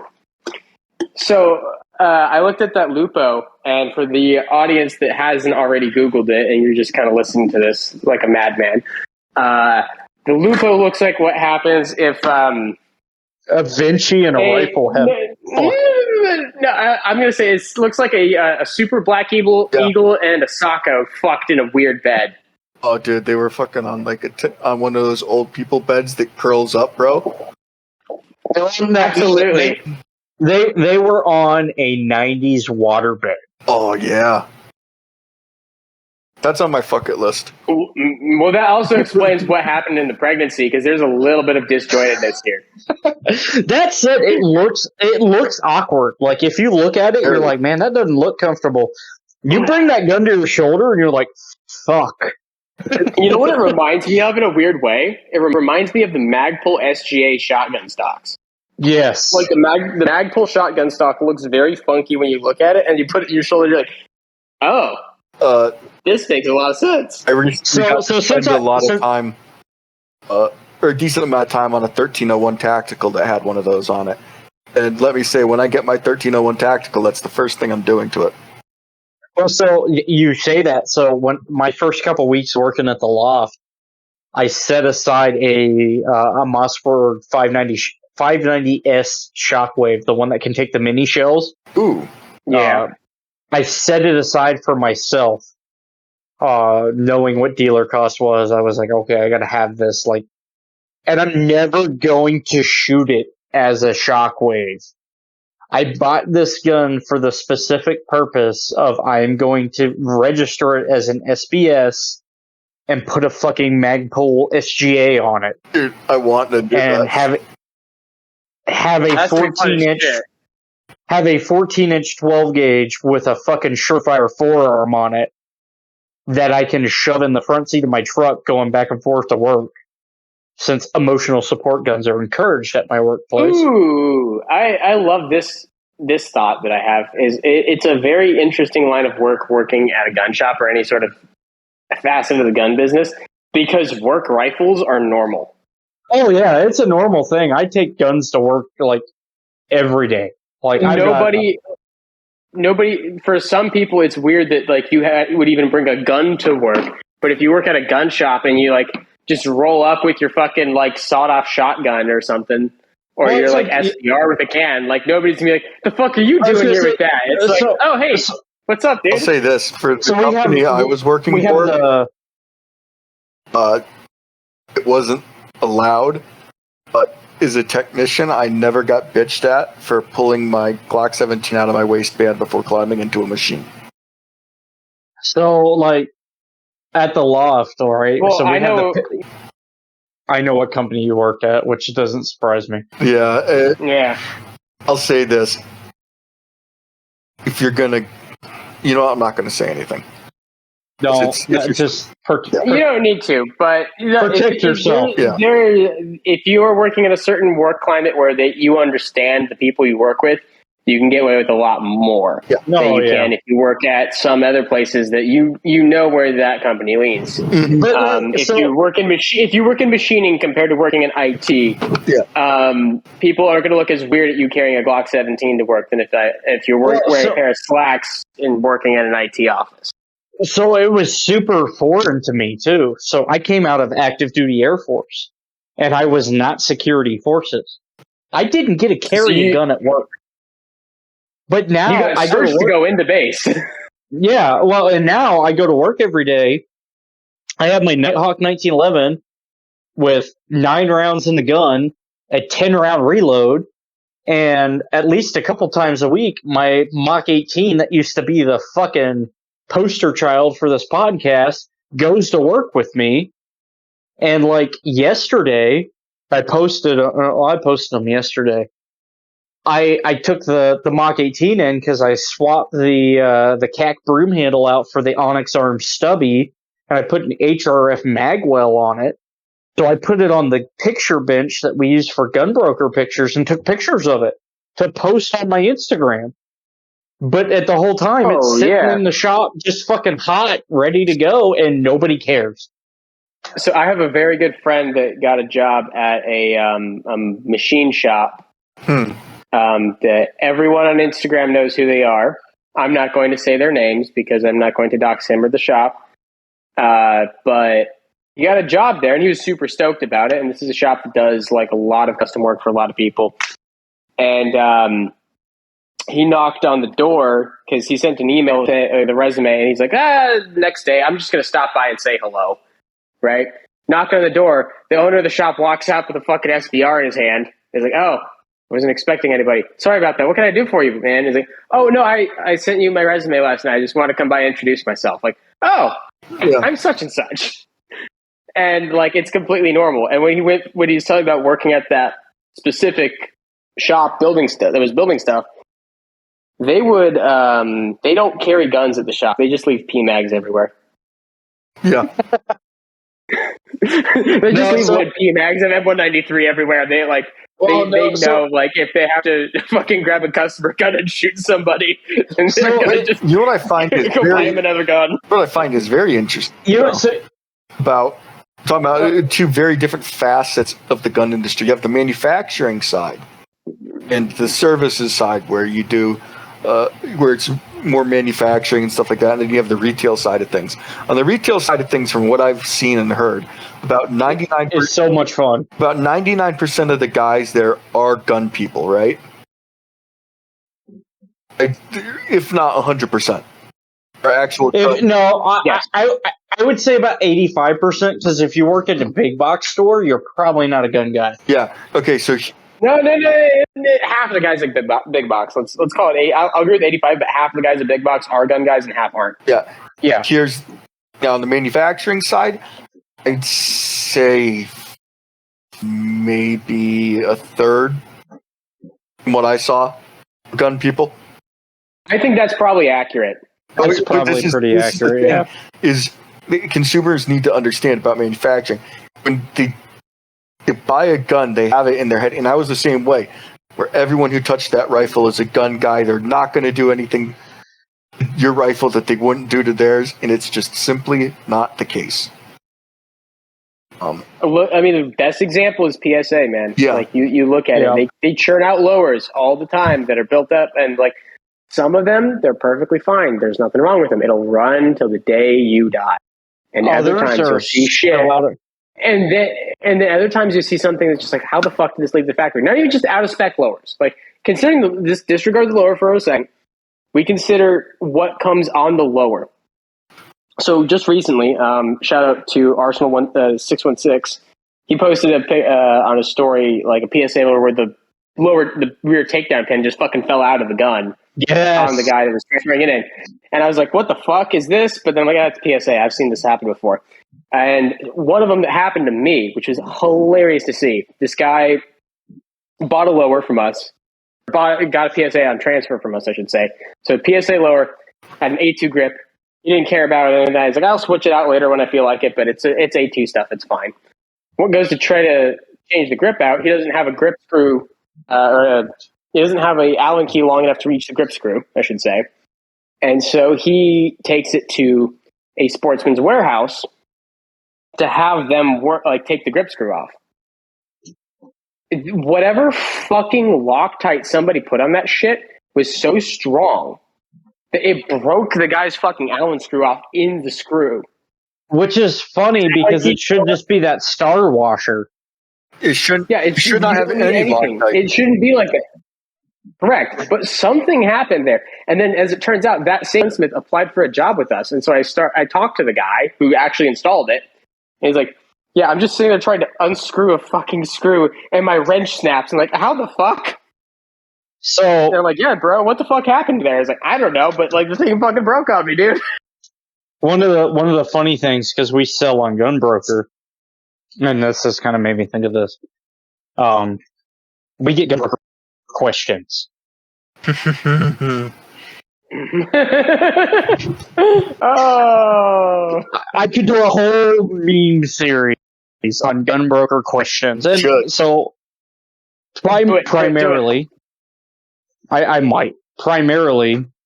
My job is I work the sales counter. I run the sales floor. I work the sales counter. It's great. I like it. My secondary thing I do is I do a little bit of armor work, and I have the knowledge to clean guns and do some stuff here and there, scope mounting, general armor level tasks. I've got some gunsmithing experience. I can do it. So I backfill for a primary gunsmith, basically, especially like right now. We just got we got a shipment of guns in from Europe. For people that don't know how importing works, once the guns are in our possession, we have 14 days to have that import marked. Damn. How are you guys doing? It's not a Are very you guys lasering? We we laser them, but we do it discreetly. So like, yeah, we had like 15 Colt Pythons come in with this shipment, and our import marking meets ATF regulations, but if you look at the outside of the gun without opening the cylinder, you'll never see the import mark. My favorite. Because we put the import mark on the frame underneath the crane. So when you shut the cylinder, that's actually a smart way to do it. I would say, just as a note to you guys for that, be very, very aware that a lot of shops don't know what the fuck is going on with that gun. So put a piece of paper in there saying, go check for the import mark, because you need to put the importer as well. We are the importer. Yep. No, we do. I've seen this happen. I had a customer that bought a gun from a pawn shop from like somewhere different in the state, and had it shipped down to us because he lived around the corner. And be like, hey, I'll just ship it. It was great talking to you. I had something pop up. I'm gonna have to get go. Alrighty. It was okay. great talking with you guys. Talk to you later, big dog. Yeah, talk to you guys later. Bye. Bye, bud. Yep. So anyway, this revolver thing that happened, right? The guy bought a revolver from a pawn shop in a different part of the state, and then had it shipped to our shop to do the transfer. And they sent the gun, and it was a Smith & Wesson revolver. The serial number, they put the part number from the crane of the revolver. Oh.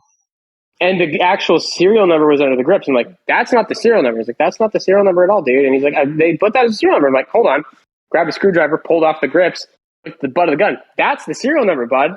I'm going to write that. And I called them and like, hey guys, you need to update your records. You put the wrong serial number. You got to fix your books. Go fix your books real quick, because that's not right. And they're like, oh shit, we didn't know. And I'm like, yeah, know how to log your guns, dude. What the fuck? No, we do put a little slip in, especially since we import them. There is a little slip that goes in, especially with the revolvers. That hey, you need to. You need to look. You please look. Well, and so like our 210s, right? We brought in some SIG 210s. And we bring in a lot. Well, like I said, the P7s and all that. So we do the import mark at the minimum size. Yeah. And then we do it in the mag well. Ooh, so that's a smart move. It's on the edge of the mag well, and it's at the minimum size. So when the magazine's in the gun, you can't see the import mark. But when you log that gun in, you have to put the import mark as the importer, because we did bring that gun in from Europe. So like we brought in a P210 Jubilee, and if you've never seen a Jubilee gun, I'm sorry, they're fantastic.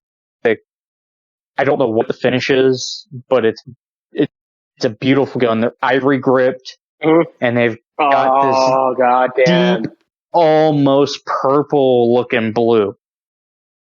And it's just a beautiful gun. For anybody that's listening to this podcast, you probably can't afford it. It's like a $15,000 gun. They made these guns for the 700th anniversary of the Swiss Army. And I think they only made like 700 of them. And we've gotten the opportunity to bring in like 3 of them now. And they sell stupid. Like the first one we had sold for 15 because we sold these on Gunbroker. The second one we had sold for 2 boomers must have gotten a bidding war, or 2 very rich people got in a bidding war, because the way Gunbroker works is you have that 15-minute rule. So if you bid within that 15 minutes, it gets you an extra hour. They bid this gun up to like $27,000 before it's sold. That's a fucking wild. I mean, that's wild shit, dude. Yeah, but, like, no, and this is the shit I handle on a daily visit at work, like daily day at work. Like, I had this Jubilee P210 come across, and I'm looking like, and we don't stick we have our little sticker, that has the log number and all that on it for our ATF compliance and all that. And we have a policy that you don't stick the sticker to the original boxes. We have saran wrap, and we saran wrap the sticker on the backer to the box, so it doesn't ruin it. And I'm like, oh, what is this? And I open it, and the price tag falls out, and I'm like, that's expensive. And I look down, and I'm like, holy shit, that's beautiful, dude. And holy like, fuck! and that's not even the craziest. And I like. Well, I gotta give you guys props for using the Magwell engraving on that, because that's actually a nice, tasteful thing. Yeah, and we do it with more than just full-size guns. We import a lot of PPs and a lot of PP supers. So my SBR, my SBR, and it's not entirely the same thing, but I went to an engraver for my SBR, and he put it in the Magwell. Yep. So that when you look at it, it doesn't look any different. But when you actually roll it over and you look at it, you're like, oh, hey, there's the engraving, right? So I had all my SBRs engraved by the shop I work at now. And at the time, Eric was doing our engraving. And for my AR, but you guys do it all in house, right? Yep, we do all the engraving in house. It's all done in house. We get the guns, we do them up. And we try to do everything as discreet as possible, because a lot of the guns we bring in are either guns that were brought in on a very limited basis, or guns that have never been in the country before. Exactly, and that I think that's something that's very, very cool, and I think it's very interesting to kind of like dig into on that. But like, well, and like so Eric, right? Eric used to do all of our engraving. I asked him the other day, and I was like, so what's the hardest gun you've ever engraved? Like, to be discreet. He's like, well, there's 2. And these guns are sold, and they're gone, and I can talk about them now. And I have pictures of them I might post eventually. We had 2 HK P7 XM9 prototypes that came through the shop that we imported out of Germany, and a Walther WA2000 that we brought in. WA2000. This thing's cool as shit. Dude, it was I got to handle it, and I've got like 2 pictures of it. That thing's fucking dope, man. And like, I'm not allowed. It sucks because I'm not allowed to share the pictures because the buyer requested no pictures, and we respect that. Right. So, but was it, what caliber was it? Was it a 300 Win Mag? It was 7.62 NATO, but it was new in the case. So like they come in this really nice like metal transit case with all the accessories foamed out and everything. It was new, unfired in the case, and I'm just like when I saw it, I'm like, this is cool. And I asked Eric, I was like, where'd you do it? He's like, I found a spot on the receiver that's legal, and I did it there, and you'd never know the import mark was there if you didn't know. Fucking smart, man. I love that shit. For the listeners, and for you, Transfer, we have another WA coming in. Same kind of condition, everything. Ahead of time, I have already secured permission to take pictures. So please. There will be a pose done. It'll be a gun from the shop pose. This will be one of my gun from the shops that is not actually available. This gun is already sold. We've already sold it. We're just waiting on it to get here. But I will actually get to take pictures of this one, document it, and send it out. It is not a 300 Win Mag. It's another 7.62 NATO. But the fact that I get to sit down and take pictures of it. This one is also fired already.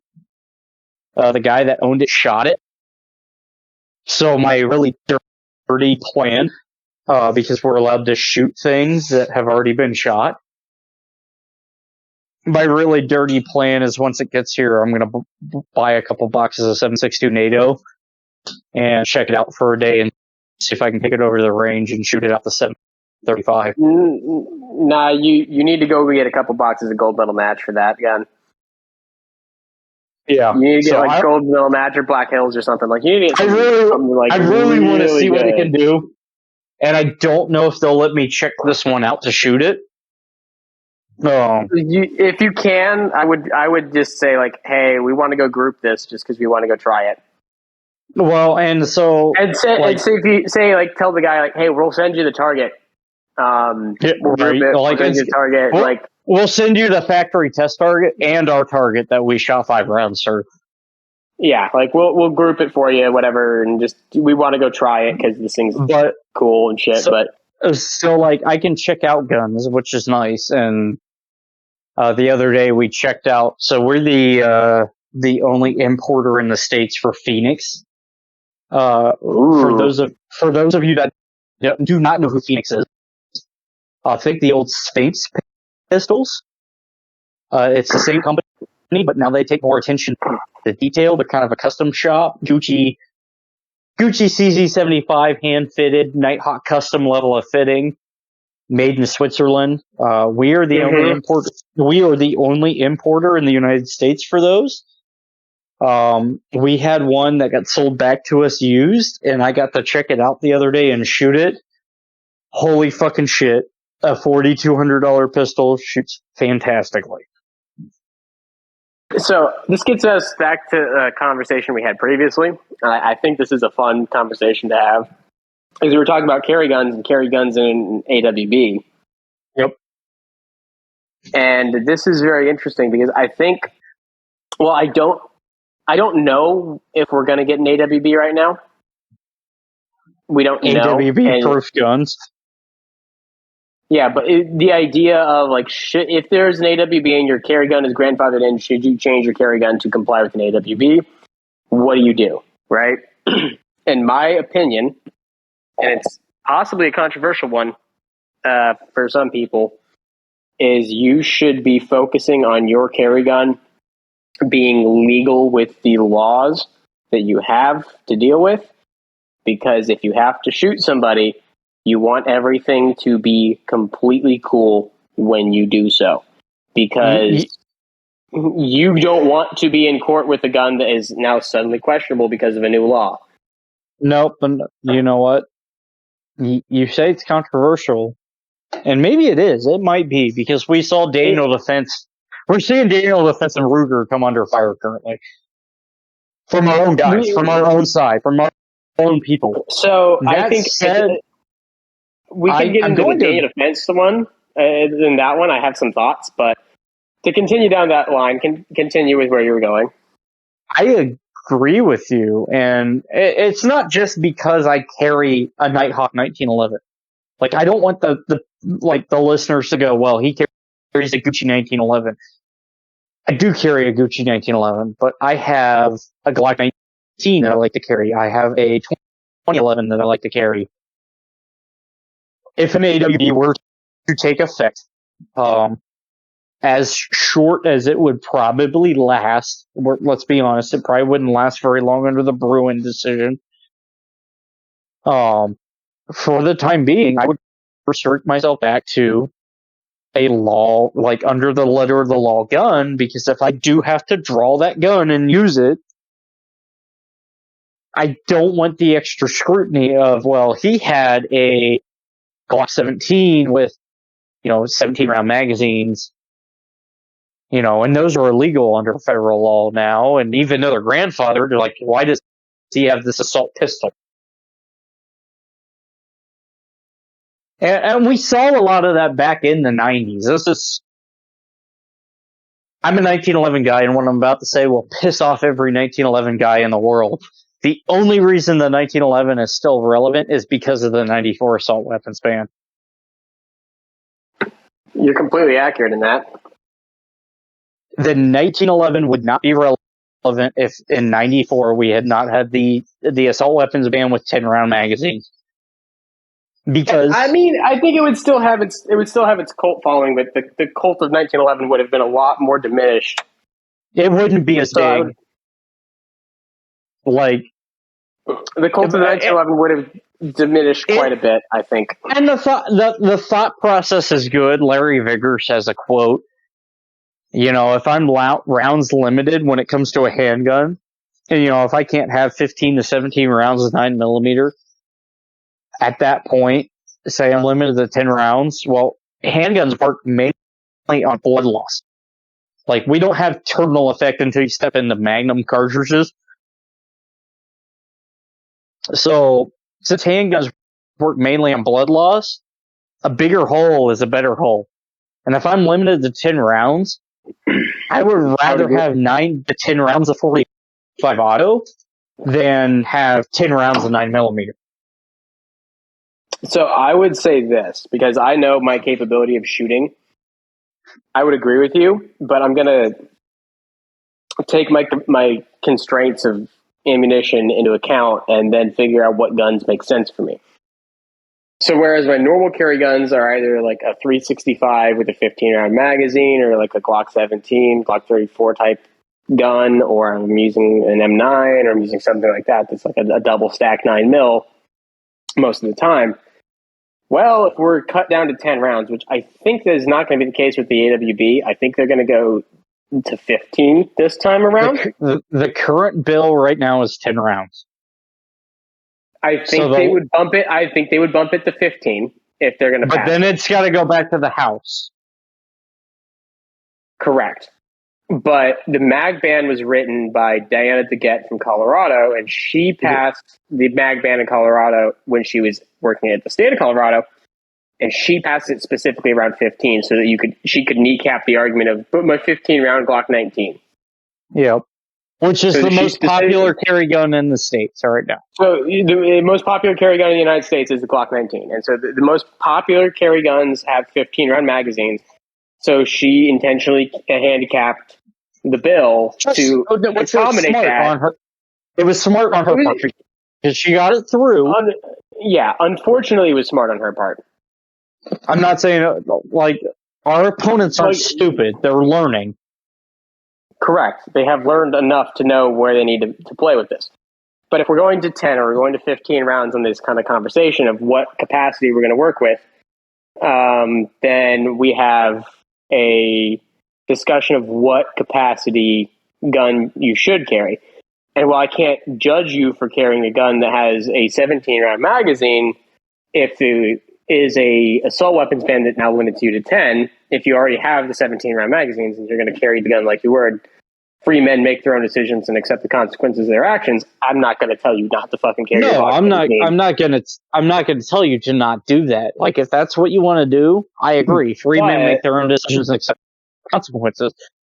That said, if you are, like, let's be honest, most gun store employees, we don't want to run afoul, because if we run afoul, it potentially, I think there's a lot of... Oh god, I do Lounzer all the time. It's a great thing. It's a big hit at the shop. Let's try to feed it on air. You want to? On what? Yes. He wants to shoot the louder on air. Do it. Let's try this. Hold on. For the first time ever, we have the louder touch off on air. Did that cut out? It Very much so. Like you heard 3 little tiny pops, and that was it. Put the phone like 25 yards away. Like 10 yards away. We'll get it. Put the phone downrange on the target. Not even that. Just like put it on the side. No balls. I don't want to shoot my phone. Do you? I've put it downrange before. But everything I've done it. Everything downrange can and will be shot. That's true, but the reason I did it was because I wanted to do a visual indicator, and I had a shot timer. I think he dropped. He might come back. Harambe, give us Loudenser. Give Loudenser. Give. Well, I have one, but give sound. Give sound. But I would be in the camp of people that would say I know I need to optimize within this parameter and pick it. And it's the same reason why for a home defense gun I use an SBR, not an AR pistol, because that's the same. So like if I'm going to shoot somebody, I don't want to have to tell my attorney. So technically, it meets this requirement by the ATF. Blah blah blah. It meets the law, but like. Well, now the ATF is trying to argue this, blah, blah, blah, because we saw the case out of Ohio. There's a case out of Ohio, for those that don't know. Yep. You'll find it. There was a guy that used a 7.5-inch AR with a SIG brace, and the most, like, fucking Bubba fucked 7.5-inch AR. He put a little attachment on the end of the brace, and they said that it was an SBR, and the ATF lost. They lost, but that went to court, and I don't want to have my attorney argue against that. Exactly. You don't want to have to argue. Yeah, you want to be able to say, hey, here's my tax stamp for this SBR. This is an SBR. I paid for it. Here's the serial number. Here's the barrel length. Here's the overall length. Here's what I have. Here's what you know I own. So you have everything you need to argue that I was legally in compliance. If they want to argue about a discrepancy in the paperwork, well, they can argue about a discrepancy in the paperwork, but the tax stamp is paid. I did all my due diligence to make sure I am in compliance. So go ahead and argue against me. I'm in compliance with a personally registered SBR and a personally registered silencer. So I'm completely in compliance in this, because if I have to use it, I'm good. And in the same sense, if I have to use a handgun, well, my handgun capacity is I'm going to try to keep it in compliance as much as I can. Now, in some states, you can argue a little bit less or more. So, like a state like Colorado, there's a general non-compliance culture when it comes to handgun capacity, which is hilarious. Probably not. This will come up in the Ben server episode, because I'm going to talk to him about this when we do it. I want to talk to Ben about this, because this would be hilarious as well. I was going to say the USPSA is just like blatant ignoring that capacity issue, and then going, "Hey, we're going to do the national championships in Colorado." Well, also Grand Junction's Colorado. It's not Denver, and and most of the laws come out of Denver. For those that don't know, like, I used to be living in Colorado. I said this on the Art and War podcast recently, whenever that airs.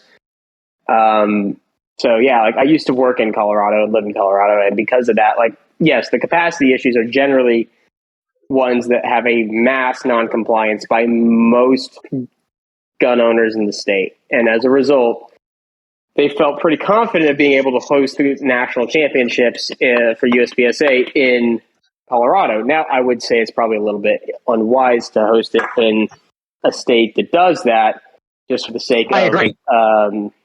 For the sake of all that come with hosting that in a state that isn't cool with it.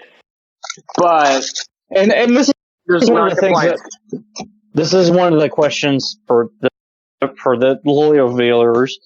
I don't know if this will air before the Ben Stoker or after. This is one of the things that I am going to bring up during the Ben Stoker thing is, what was your opinion on this? And, why is this your opinion? I've got a lot more that I'm going to talk about Ben Stoker. Yeah, we'll get into that with the Ben Stoker thing because I have been asked if I wanted to be a participant in that or not. You need to be there. If you guys want me to be there, I'll be there because I would love to talk to Ben about competitive shooting circles and such. I was going to say, Ping wants you to be there just because of what happened between Ben and the USPSA. That's going to be my angle on the whole thing. Like, I saw what went down, and I want to. No, I agree with you. I think that's going to be an interesting conversation, and I think there's a lot to go in with that. My bigger direction is well, and the thing is, competitive. I asked. I was like, "Hey, is this an off limits topic? Can we talk about this or no?" And I was told, "No, we're allowed to talk about it." So I'm going to talk about this. This is going to come up, and I think it'll be good because even like Caleb Giddings, and I like Caleb. Caleb is a great guy. I do too. But even Caleb didn't want to touch this. So I want to bring this up, and I want to talk about it. I do too, and my bigger discussion with Ben that I would like to get into, and hopefully this airs in a time frame is relevant to that conversation, is the further growth of the competitive shooting circles, and if there is more growth to be had by starting something new outside of USPSA, and if we're at that watershed moment of a new era of competitive shooting again, like what happened when IDPA started or not. I'm in the opinion that we are. I agree, and I am also in the opinion that we are, and I'm new. Like, I am new to competitive shooting. I just started my practice score, and I still can't get anything to post to it. Like, I have to Well, yeah, and so I guess the thing is with competitive shooting and concealed carry. And our producer gives me shit because at the moment, all I shoot is Steel Challenge. Now I love Steel Challenge. Well, so let's kind of consider this, right? Like, I want to highlight the point with the concealed carry topic before we switch over to competitive stuff.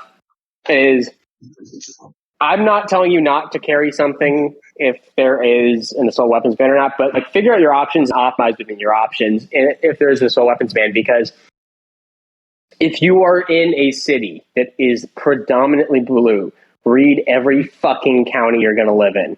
If you live in a metro area, you do not want to shoot somebody with a federally non-compliant gun and go against the DA and have a defense attorney argue you're illegal on that. Because look at what happened with Kyle Rittenhouse, right? Look at what happened. He got dragged through the mud for a good shoot. And let's look at what happened with fucking Elijah Dickin, right? Which this is probably going to air after the time that the Seaburn episode I did with Nathan airs. I didn't name Elijah at the time because I didn't want the Rittenhouse effect at that point when we record the day after Elijah. But it's already happened. Saved lives. It's already happened. I didn't want to name Elijah because I didn't want people to revere Elijah as a hero more than he deserved and have this cult of personality built around Elijah. And it so far hasn't happened the same way it happened to Kyle. And I'm kind of okay saying his name now. But I didn't want people to revere him the same way Kyle got revered, because it's toxic to a person who used a gun in self-defense and then suddenly become a cult hero. And I would like nothing more than Elijah to, and I think this has been the case for him, that after this has happened, this is going to be a blip on his radar. He killed somebody because he needed to kill somebody. He saved his girlfriend's life and the lives of countless other people. And he used his gun justifiably in self-defense, and he got done with it. He ended the threat, and now he's moving on with his life. And that's what needs to happen. Yeah, and that's what needs to happen. Yeah, and I hope that's what happens with Kyle Rittenhouse. And I kind of feel like I agree. I'd like to go on a little soapbox with it for a second, because I think Kyle's going to be able to, in his long term, address his concerns and be able to make something big of this happen and actually make a positive change in his life direction because of what happened for him. I see that with him. But I don't want to force this cult of personality onto somebody who doesn't want it. Oh, so here's... I would like that growth to happen for Elijah, for him to be able to detach and move on from his shooting, go get some help, go get some therapy about that. That's shooting, and then move on with his life. Hopefully he, start a family with his girlfriend. They have a happy life. And he's able to put this in the rear view and be a happy man. Because at the end of the day, I don't want to have to do this myself. And if I were in his shoes, it would be nice to have the recognition of being able to say, like, yeah, like people recognize that I actually did something good. But I don't know if massive attention is something that really needs to be presented to him. And I think that's a healthy thing to say, is like, we don't need this massive attention for this guy. So I'm going to get on my soapbox now. I don't think it's a healthy thing to put these people in the limelight. They did great things. Elijah Dickin, his name's out there. Like you said, I'll mention it because his name's out there now. He did a fantastic thing. And the feat of marksmanship that he accomplished is incredible. Amazing. Absolutely incredible. It's absolutely incredible. That said, as someone that has went through a traumatic event myself, that publicity does not help you heal. And you know what? You did the right thing. And he 110% did the right thing. That doesn't help the human psyche and does not help the human brain in a normal person reconcile with the fact that you killed somebody. It is not normal for another human to kill another human. And even if you were in the right, there is still going to be psychological damage that occurs, even if you did the right thing. Correct. And he's going to have to deal with that, and I'm sure there will be therapy. Obviously, he's not being brought up on charges at this point. I don't know if something down the road will happen. That said, I don't think there will be. I don't think there will be because the DA in his district said he did the right thing, so I don't think there's going to be charges. But he watched the entire left-leaning media drag his name through the mud because he carried a gun into a no-gun zone. Yeah, a no-gun zone. If he got caught, and it was let's clarify the no-gun zone thing. It was a no-gun zone that he would have, under all of those circumstances, not been charged with a crime, but have been asked to leave for trespassing. It was not a legally binding gun-free zone. It was just a gun-free zone. They said, if you're carrying here and you're found out carrying, because it didn't carry the color of law as that was written in the state of Indiana, he would have been asked to leave, not arrested and put in handcuffs. And that's what needs to be clarified, because it's the same thing in a lot of states. A lot of states are like that. And for the podcast listeners that carry, I highly suggest you go look on handgunlaw.us what your local state restrictions are, because Indiana is like my state of North Dakota, where that no gun law, that no gun sign, but does not carry the weight of law.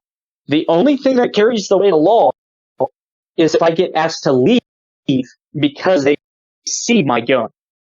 And at that point, it becomes trespassing, misdemeanor trespassing, and I can be trespassed. So if I don't leave when I'm asked to leave, then it becomes a crime. Otherwise, I can carry my gun into these gun-free zones, and it's not illegal. There is no weight of law behind these signs. And which is also Same in Indiana. Also, Indiana's the same way. There's no correct. law behind that gun-free zone. And the left-leaning side of everything made it sound like, well, he carried into a gun-free zone. He's wrong. No, he is not wrong. If you're concealed carrying correctly and nobody knows that you have it, this is where I will say, and this is Ping's opinion and not legal advice, because I'm going to cover my own ass here. This is where I say it is better to be judged by fucking 12 than carried by 6. If that does not carry the weight of law, and I cannot be prosecuted for carrying a firearm into that zone, then I will carry my firearm into that area. I agree with you entirely, and I am going to reiterate my previous point of free men make their own decisions and accept the consequences of their actions. Agree.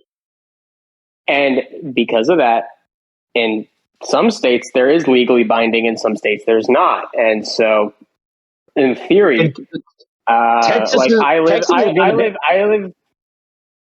live in a state that has constitutional carry. And there are state-sanctioned gun-free states or gun-free zones that you can, like, there's a state law provision for gun-free, right? But that sign has to actually be a part of state code, right? And this even if the sign does not obey with that, like even if the sign is compliant, I'm not 100% of the time going to agree with it. I'm not going to stop. Right? Like I'm not gonna just not carry.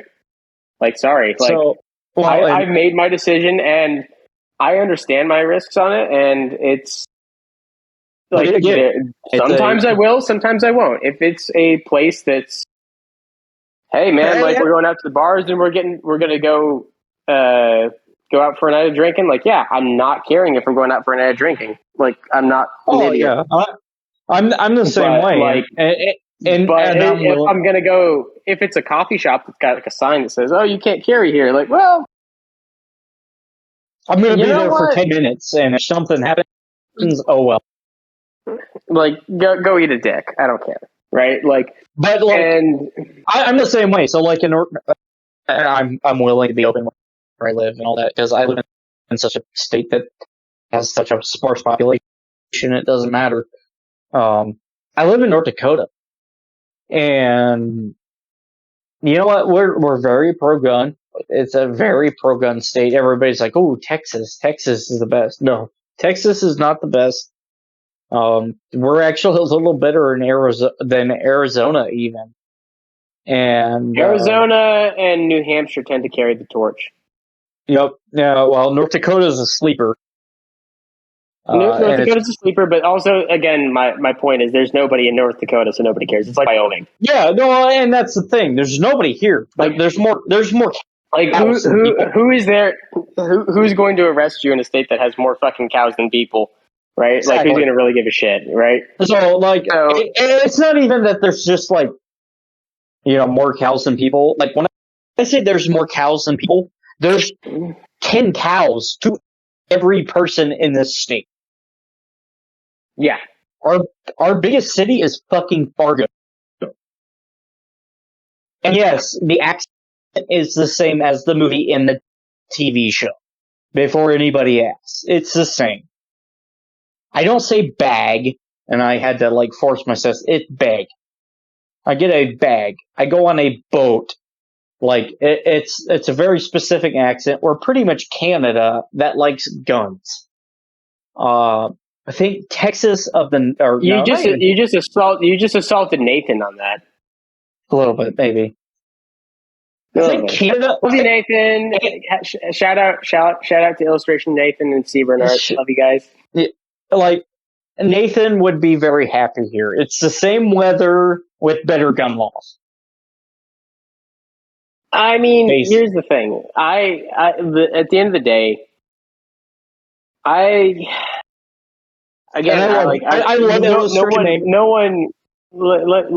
me just say this. Like, I'm not gonna tell you to carry somewhere that says you not to carry. Like, you make your own decisions.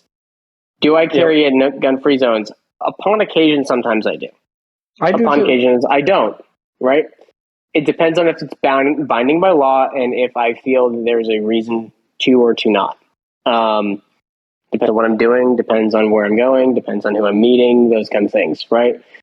And it's a personal weight that you have to bring into this conversation. And I don't endorse people breaking the law, and I'm not going to openly admit to fully breaking laws like that. What I am going to say, for all purposes that I can say, everything I do is to comply enough with the law to make sure that I'm not going to fuck myself on this.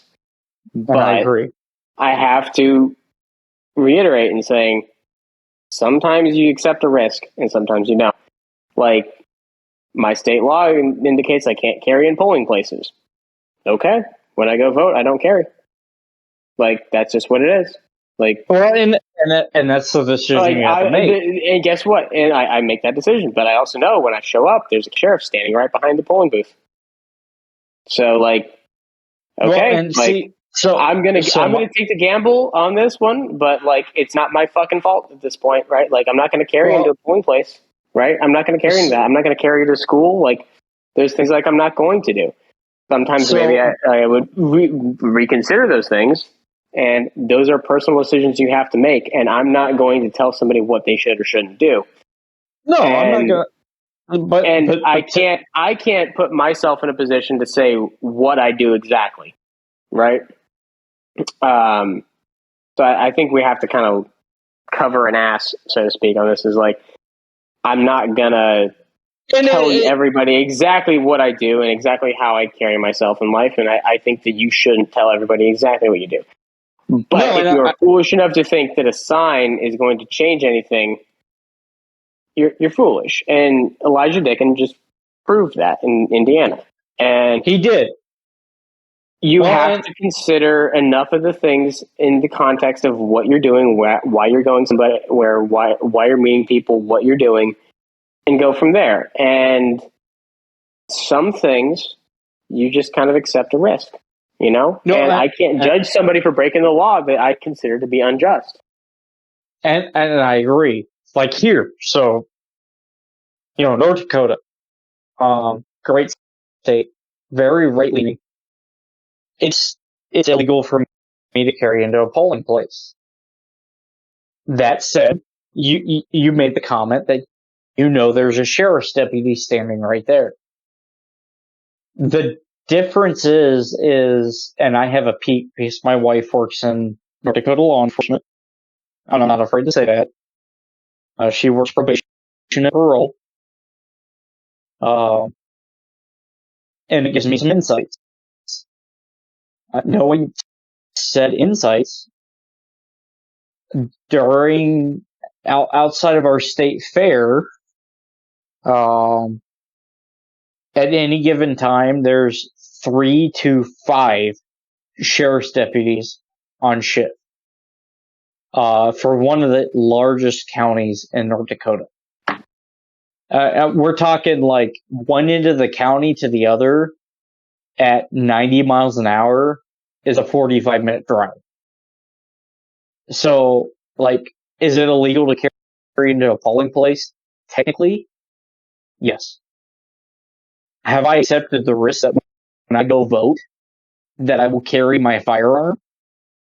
Because I've seen the level of violence that people are willing to commit right now to push their point. Also, yes. Well, and then it gets to the other conversation of not just is it legal, but is it like law? Like, is it morally right? Is it normal for you to carry where you're going to, and can you pull it off? So yes. This is a bigger conversation. Carry. Like, I'll give an example on this because I feel very strong about this.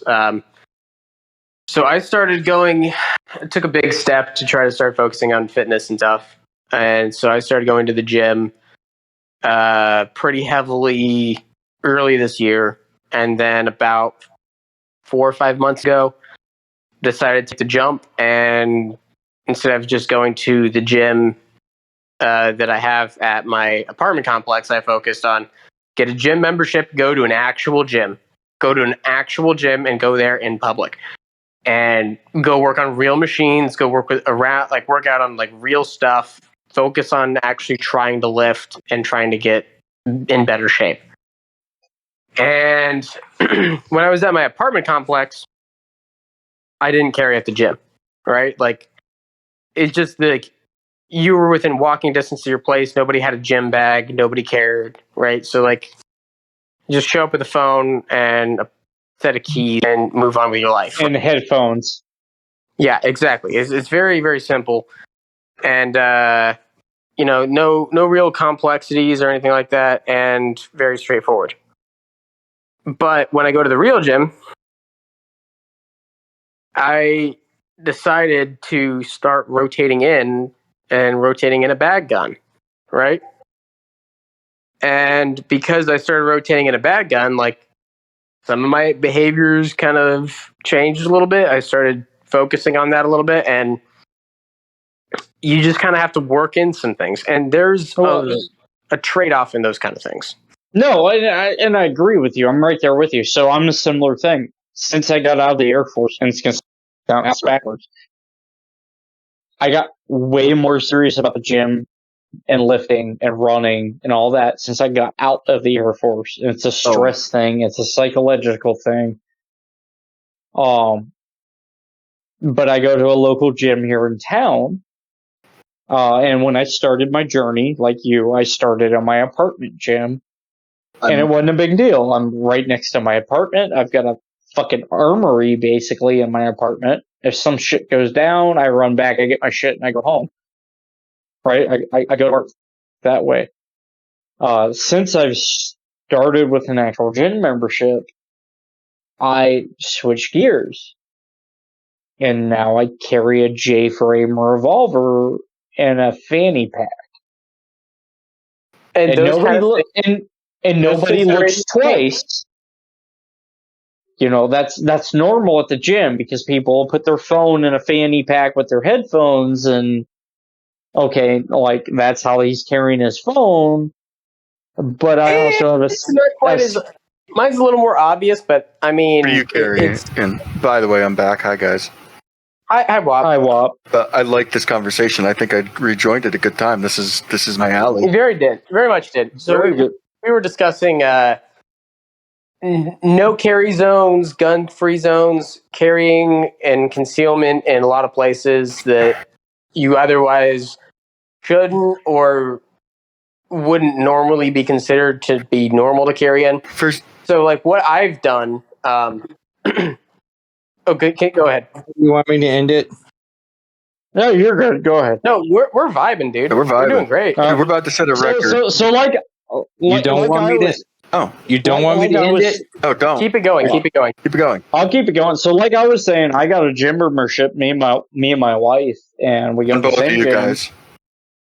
And I carry at the gym in a fanny pack, and I carry a 5-shot 38 J frame in my fanny pack because it is a public gym, and there is people going out in and out with gym bags and everything. And let's be honest, you can hide an AR in a gym bag pretty easily. I keep my full size carry gun, a drawstring bag, and this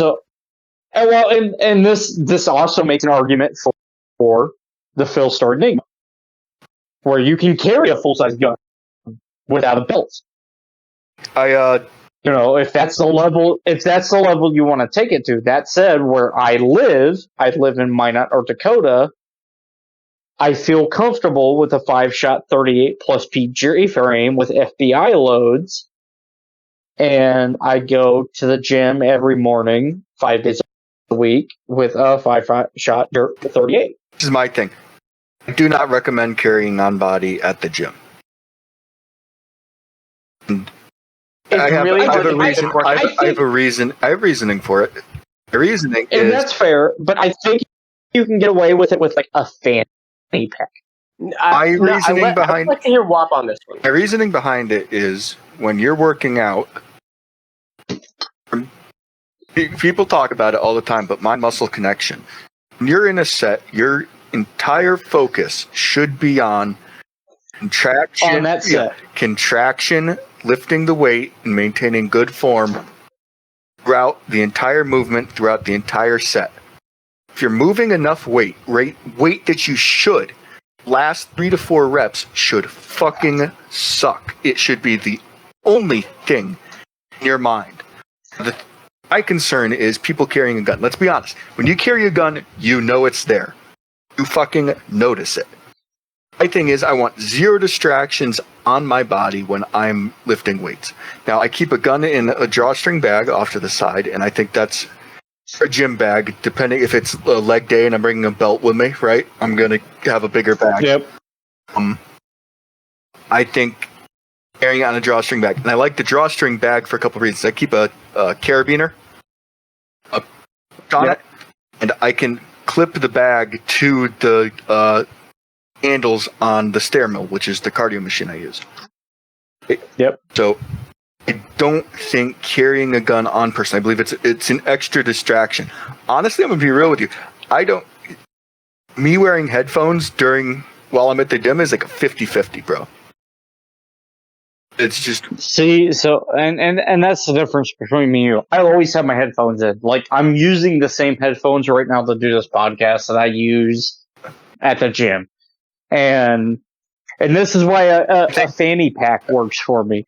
And it's, you know what, the fanny pack's kind of like the mullet. It's kind of back, like it's back enough where it's not really like, okay, that's weird. Especially when you're carrying your phone with wired headphones.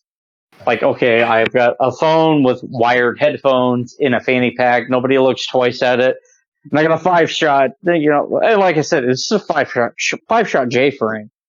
That said, it's, you know, it's enough, and I live in an area where the odds of me needing that are low enough that I can compromise and go, yeah, you know what, I got J-frames, okay with me. Enough to get you out of the fuck. A plus B. So, if I might, I cut the middle. I cut the middle. So I found a great product. And because I already own it, I'm going to go ahead and plug it. You can go find this. It's the Kelty Sling Bag. If you can go find it, it's about like $60. It looks like a basic like running bag, like a basic like sling bag that any fucking runner is going to wear, right? But it has in the back of it all Velcro. It's big enough to fit a full-size handgun and a spare magazine. And so I have it configured with a Safariland QLS buckle on a QVO tactical Velcro patch. I like QVO tactical. I'm still waiting on my holster from that. QVO is great. I love that. QVO is great. And so because I have that, and I have the QVO with the thing from Safariland, and Safariland buckles on all of my outside the waistband holsters. Any of my outside the waistband holsters, I can just take it and clip it in there, and it's good. So if I'm going to the gym, I've got a full-size handgun with me. Yeah.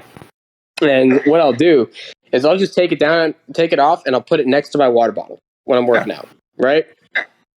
And nobody's going to come up and fuck with my shit when I'm at the machine, right? Yep. And if I'm going to go, like, wipe down the machine or something like that, like, I'm leaving my water bottle, I'm grabbing my fucking sling bag. I look normal enough, but I've marked the machine that, like, somebody's here to, like, not have them take it over when I go fucking wipe it down because I'm a sweaty boy. Well, and see, this is where I'm different, and this is where it becomes a personal thing, right? Like, everybody's got to look at their personal situation. I'm a sweaty boy, but I can't drink water while I'm working out, or I'll throw up. I have not had that problem. So, because of a specific health issue I have, that will get better as I get back in more shape. But because of this specific health issue, I can't drink water. So I don't have that. Interesting. And my personal thing is I like to keep my gun on my body at all times. I do a fanny pack.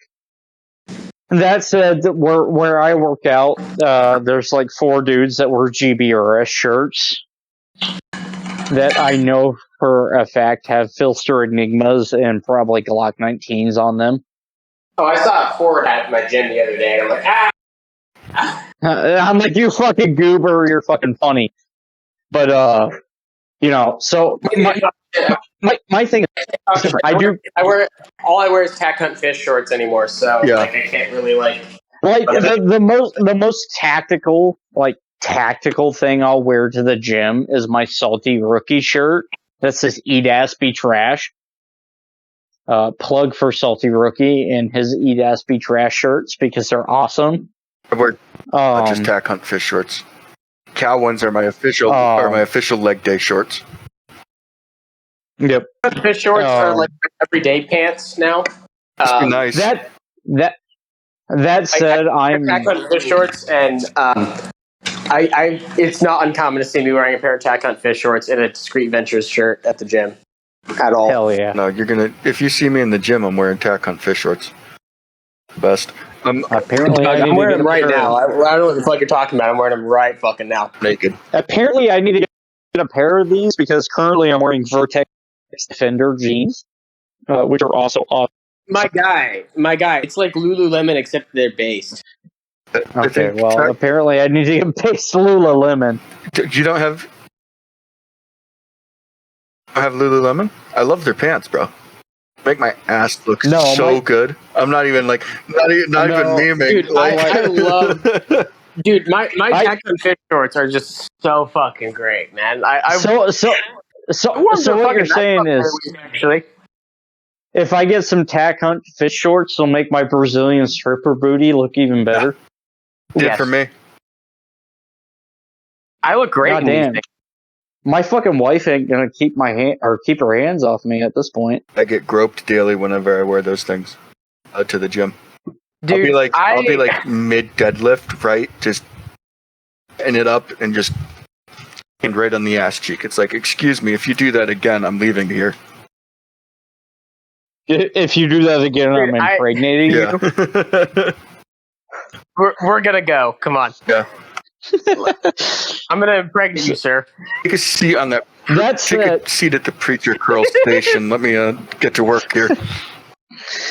Bringing it back to the more serious thing, I do carry a J-frame at the gym to the point where, now that I work a gun counter and can get dealer pricing, the other day through RSR,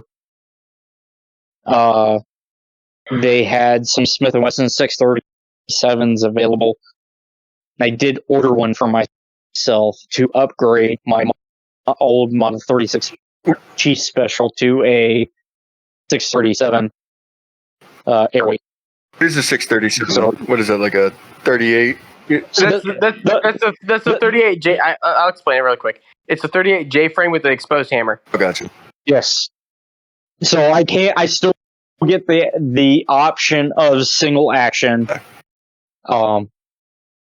Which the 638 makes a lot more sense in my opinion, but yeah. I'm going to say something that's controversial, but it's also my drop in my gym shorts pocket when I go to the store down the street for a couple of items gun.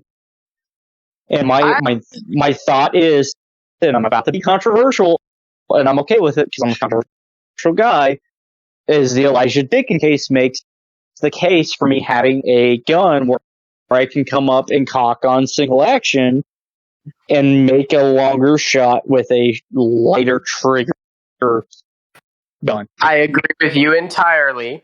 The 638 does the exact same thing, but it's a shrouded hammer, and I prefer to have the shrouded hammer when I'm drawing from a pocket. I don't wear super tight clothes, so that I've never. It's minimal snag. If I can reduce snag and then get the option of single action out of the gate, I'm gonna take it, man. So right now, it looks like a fucking cancer. It looks like a fucking J frame with some cancer. Like the 638. No, I agree. I know what the 638 is. It's just I like how open the hammer is, so I can get my thumb on it and get it back if I need to. Granted, when that gun comes out of my pocket on my gym shorts, it's in a sticky holster. Brother, Ping, we're about like 6 on one and half dozen on the other. Like, I agree with you. Here's the thing. You know what I carry? That kind of shit? A fucking CP365 XL. It's accurate. which I don't think anyone will argue with. I got 12 rounds on tap, and the trigger isn't dog shit. And here's the thing: the first trigger pull is the exact same as the first, the second, the third, all 12 in the first mag, and the 15 in the second. Well, to be fair, with a 5-shot J-frame, if you're pulling each trigger on double action, it's all the same. Yeah, but you're pulling a double action revolver. Yeah, but are you training like your gun like you should? I went when I have a rule of thumb that unless I'm getting my mail, I grab at least a 365 size gun. The 365 is a game changer. Could we talk about that macro? Yes. Talk about Thank you. Yes. Since we're on this subject, let's talk about the macro. All right, so I'm going to start this off real quick. I think it would have been much cooler if they made that Spectre comp, the P320, the full size, the X5, if they made that a compact. I think it would have been a much better gun. I agree. I'd agree. Yeah. I think that I believe the Spectre comp system is bullshit. I think that, but it's not picky on ammo. Look, we've gotten to the point where a good comp isn't going to be picky on ammo. If your comp, so hear me out. Even the KKM, the OG comp for the Roland Special, is not that picky on ammo. Yeah, like here's the thing. Let me enlighten you on my 365 with the comp, because WOP knows I have this gun. And I'm going to get a version of it with a different frame. Yeah, so I have a 365 I got from the SIG Rewards program. So shout out to SIG for thanking me for the free gun. Shout out for that. Send me a 308 spear pistol, you pussies. You didn't sell guns at the counter, and I had to slog through selling fucking 320s and boomers to get that. So stop reminding me of my daily basis. Like I sold enough fucking SIGs to get 2 free guns. This is the new 1911. So I love it. That I had that. Here's your Spartan 1911. Stop reminding me for that. No, literally, it was like, yeah, here's a Spartan 1911. Mull on all the label, get the points. Moldy labby. Like moldy labia. On labia. But like fucking, I got that gun for free, and I got a regular 365. And I was like, all right, this is retarded. But it's a decent concealed carry gun, but I might want more. So I put a PMM comp and barrel kit on it, and I put an X frame on the gun. And so that's been one of my go-to carries. X frame instead of the XL frame. It's the same frame. Except it doesn't have the dust cover go as far, right? Well, no, the Macro X has a Picatinny dust cover, but your 1913. Your P365 XL and mine have the exact same frame. Yeah. Unless you put a nickel frame or something on there. Like it's the same. It's an XL X frame. Like it's the longer frame with the mag well and that kind of thing. I got you. So it's you have to know the SIG line well enough to kind of debate this point. But basically, I made a P365X by way around assembly. Right, I made a P365X and put a comp on it. And it's not cut for an optic, but I have a comp on it. And so I have irons and a comp and 15 rounds of 9, plus one in the chamber. So I got 16 rounds of 9 on me. And if I'm going anywhere outside of going to get my mail, like that gun's going with me. Like that's just I'll chime in. So my shop that I work at now used to be a SIG Elite dealer. Used to be. We're not anymore. They got mad at us. Very base. Well, when you start importing old SIG Master Shop stuff from Germany, they get really pissed off. And they don't like it. But I'm the only guy in the shop that does not carry some form of P365. It's such a good gun. I think it is. I'm not discounting the gun. The only reason I carry a Nighthawk 1911 and 45 you have one is because I spent $3,700 on the gun, and I shoot it the best because it's a full-size 1911 with a Surefire X. What is your reasoning behind carrying that instead of your staccato? Because I shoot it better in my staccato. It's got a better trigger, and that little extra bit I actually do shoot that gun better than my staccato. That's cool. Accuracy wise, not speed wise. Now, if you want speed and I want pure speed and I have a steel challenge, the staccato comes out of the box. That said, the other reason I don't carry the staccato is because it has a Mod Light PL350 on it. And I got tired of roasting my fucking nuts. And I move wrong because the fucking Mod Light comes on in the holster. Yeah. Well, that's because Mod Light can't build a proper handgun light. I'm gonna be honest, dude. I love my OKW. I love I love the rifle lights. I'm not discounting their rifle lights. I love my PLH-V2. I haven't bought a Mod Light myself for my guns, but I've used enough Mod Light to know that they make a damn fine product. I love my PLH-V2 on my Mach 18. I love my fucking my OKW on my Block 2 clone with a 1-6 on it. I don't think people understand how much of a laser beam OKW is until you use it. It is. It's a... Dude, I can illuminate a target at 300 meters, and it's like... I can PID at 300 with an OKW, and it's great. I love that light on a rifle. Say this: I can tell if the red set of eyes that I'm about to shoot at in the cornfield behind the house. I can tell if it's a neighbor's dog, if it's the farmer's dog, or if it's a coyote. With the OKW at about, I don't like to push it past 250, but still. That said, the switches and mine's been back to Mod Light. I bought a PL350 at launch because I like the rifle lights so much that I bought in. Don't buy products at launch. Any of them.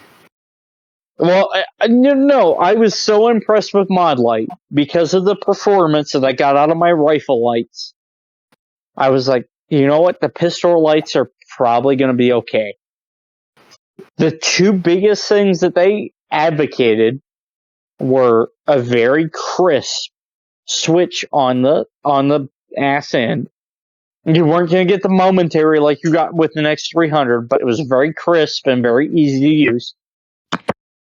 And it was supposed to fit a holster that X300 went into. Which it didn't. So I had 6390 series ALS holster for my 2011 and for my Nighthawk. And both with an X300 work in the same holster. Send me a link to that didn't holster. Work. I had to... Yeah, I will. I had to get very drunk and take a hairdryer to it to make it fit the PL350. That said, my draw time with the 1911 with the Nighthawk with the X300 on is smoking now because the retention just barely has to be defeated to get it out of the holster. Can we? I shoot that gun at Steel Challenge, and if you watch my last Steel Challenge videos I posted, I actually indeed my Nighthawk. Yeah. And I'm not afraid to say that because I was basically on target when it happened. But I came up out of the holster, my grip was bad, and I tightened my grip, and my trigger finger slipped from the slide to the trigger. I touched a round off, and it went down range. And it's like it's the first stage, like the first stage of the day, and it's still challenged. So you shoot each stage 5 times, right? 5 targets, 4 targets 4 times, or 5 targets 5 times, or whatever it is.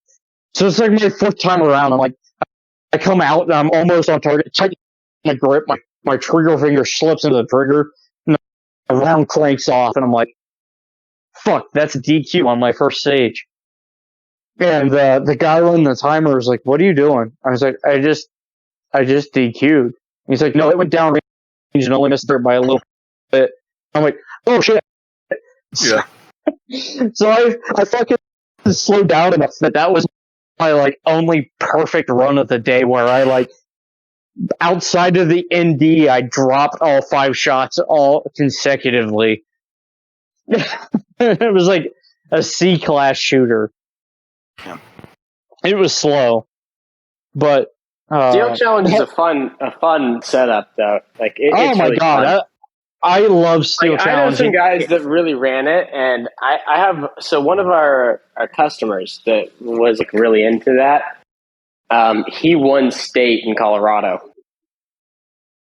Like he won the state championship in Colorado for Steel Challenge, and then when he won Steel Challenge, guess who sponsored the prize table? I mean, you can.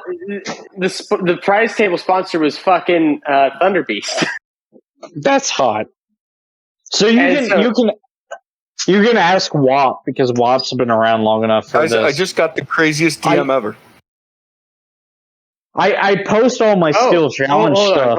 Hold on. I've seen it. I've seen your Steel Challenge stuff. WAP what's your DM, WAP? I want to know. Yeah, you give a share. In general. Can't believe this just happened. Is it a job offer? No, oh my god! Someone did a tattoo of a dillo. Someone got my PFP fucking tattooed on them. Yes. What? I love with it. With an AR. That's hilarious.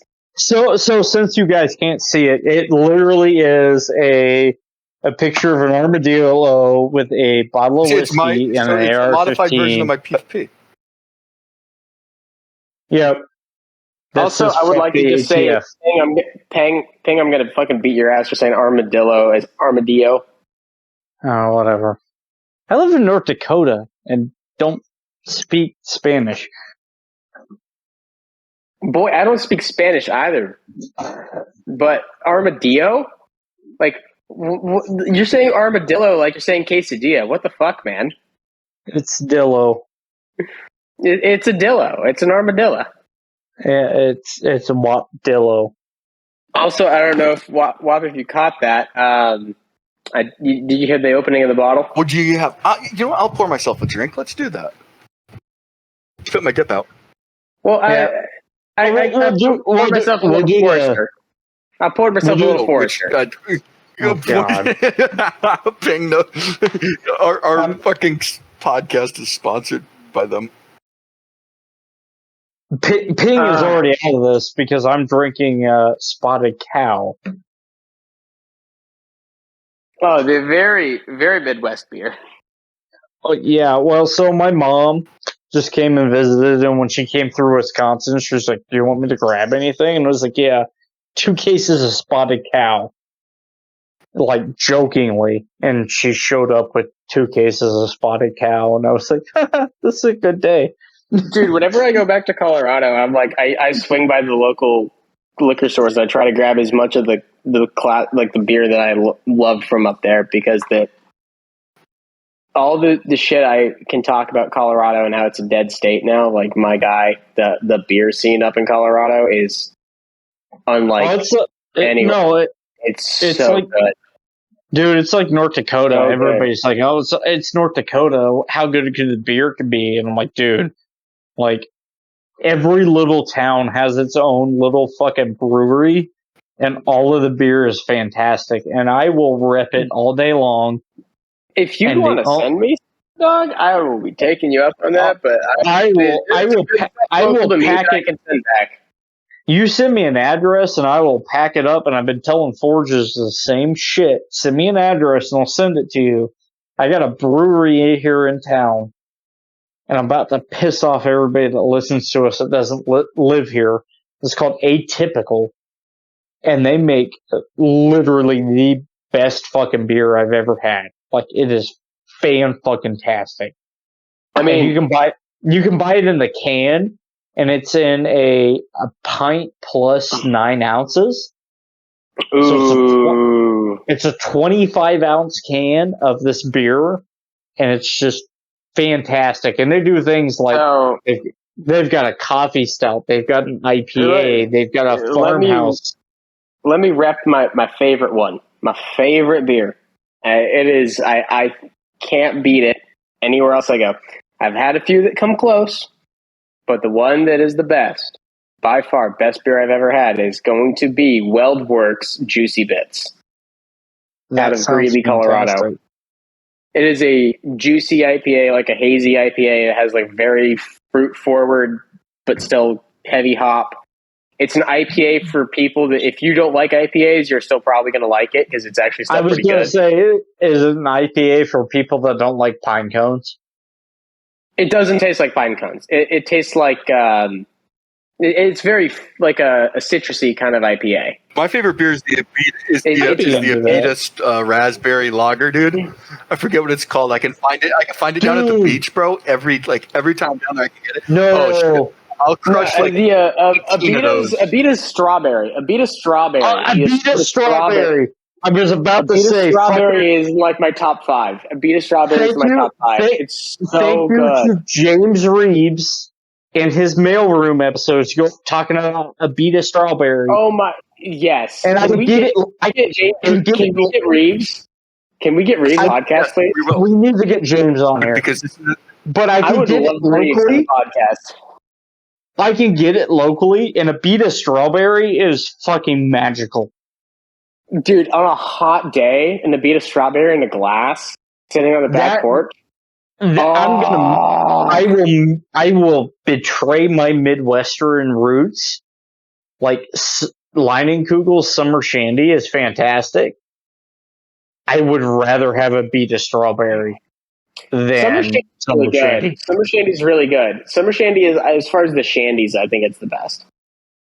But the Sam Adams Porch Rocker is pretty good. There's a couple other really good shandies in Colorado, but I'm gonna give it to the Summer Shandy for the shandies. That one's really good, but I think Abita strawberry beats it because Abita strawberry I can drink every time of year. Summer Shandy, like I just can't. But like Abita strawberry is just like a strawberry soda of a beer, and like I've seen enough people in Colorado try to copy the Abita strawberry rather that like. Boy, Howard, that thing is so good. It's so good. Fuck. So, let's see here. We got, so when it comes to the carry guns at the shop, I know you like to carry the fucking 1911. I loved carrying a full-size gun at the shop. I carry a full-size gun. I think it's my favorite little hobby. Well, it's carrying a full-size gun. It's at a gun shop specifically. I know what you're going to say, and I'll say it before you do. I love carrying a full-size 1911 at the shop because the boomer will walk in and be like, oh, yeah, I need a small gun for carry because I can't conceal it. And then you lift up your shirt and go, oh, yeah, well, I'm carrying a full-size 1911 with a weapon light. And they're like, dude, this is a sales tactic for me. This was a sales tactic. This wasn't even like I'm going to be like, I'm acting smart. Like I would actually try to upsell people into bigger and better guns. That would be they would be a better sale because a salesman has to approach the better sale, gets more margin. But two, it's a better gun. And I wasn't even, and here's the better part about it. Like I never made commission. I never made commission on sales. Okay, so I have to be honest. I do make commission. I never did up until like my last gig at the counter, in which I did for the first time ever, and I walked into the shop and actually ended up routinely beating the entire floor on commissions in the first week. Or first 3 weeks, I just ended up beating the whole shop. How many stacks of tacos did you sell there, kid? I didn't actually sell a lot of staccatos. I was just very eager to get the sale. We don't even carry them. Just because I heard I would working with them. You know who you can ask, Wap. You know who you can ask. He's my homie. But I got an email from him like, hey, you got this commission, and we were gonna give you commission, but you did really, really fucking good. So here's commission. I'm like, thanks. Did you mention what your former boss did for me? Because he's such a great guy. Small world. We can. We're not going to talk about where he works or any of that. Small world. So I got a really good price on my staccato, and it was sold to me by Transfer's old boss and one of his old coworkers. Day that I paid for it, sent me a picture of his testicles resting on my new gun. Fantastic. That is the customer service that I like. I'm going to go up there and I have to buy them both some booze. By the way, I said I was going to crack open a bottle. Shout out to the J situation. I gave him a recommendation for a bourbon for a bottle I didn't own. I had a similar one to it. If you guys can get a 1792 foolproof barrel pick, they're all killer. 125 proof. Don't drink it if you don't have big balls. And it is really, really good bourbon.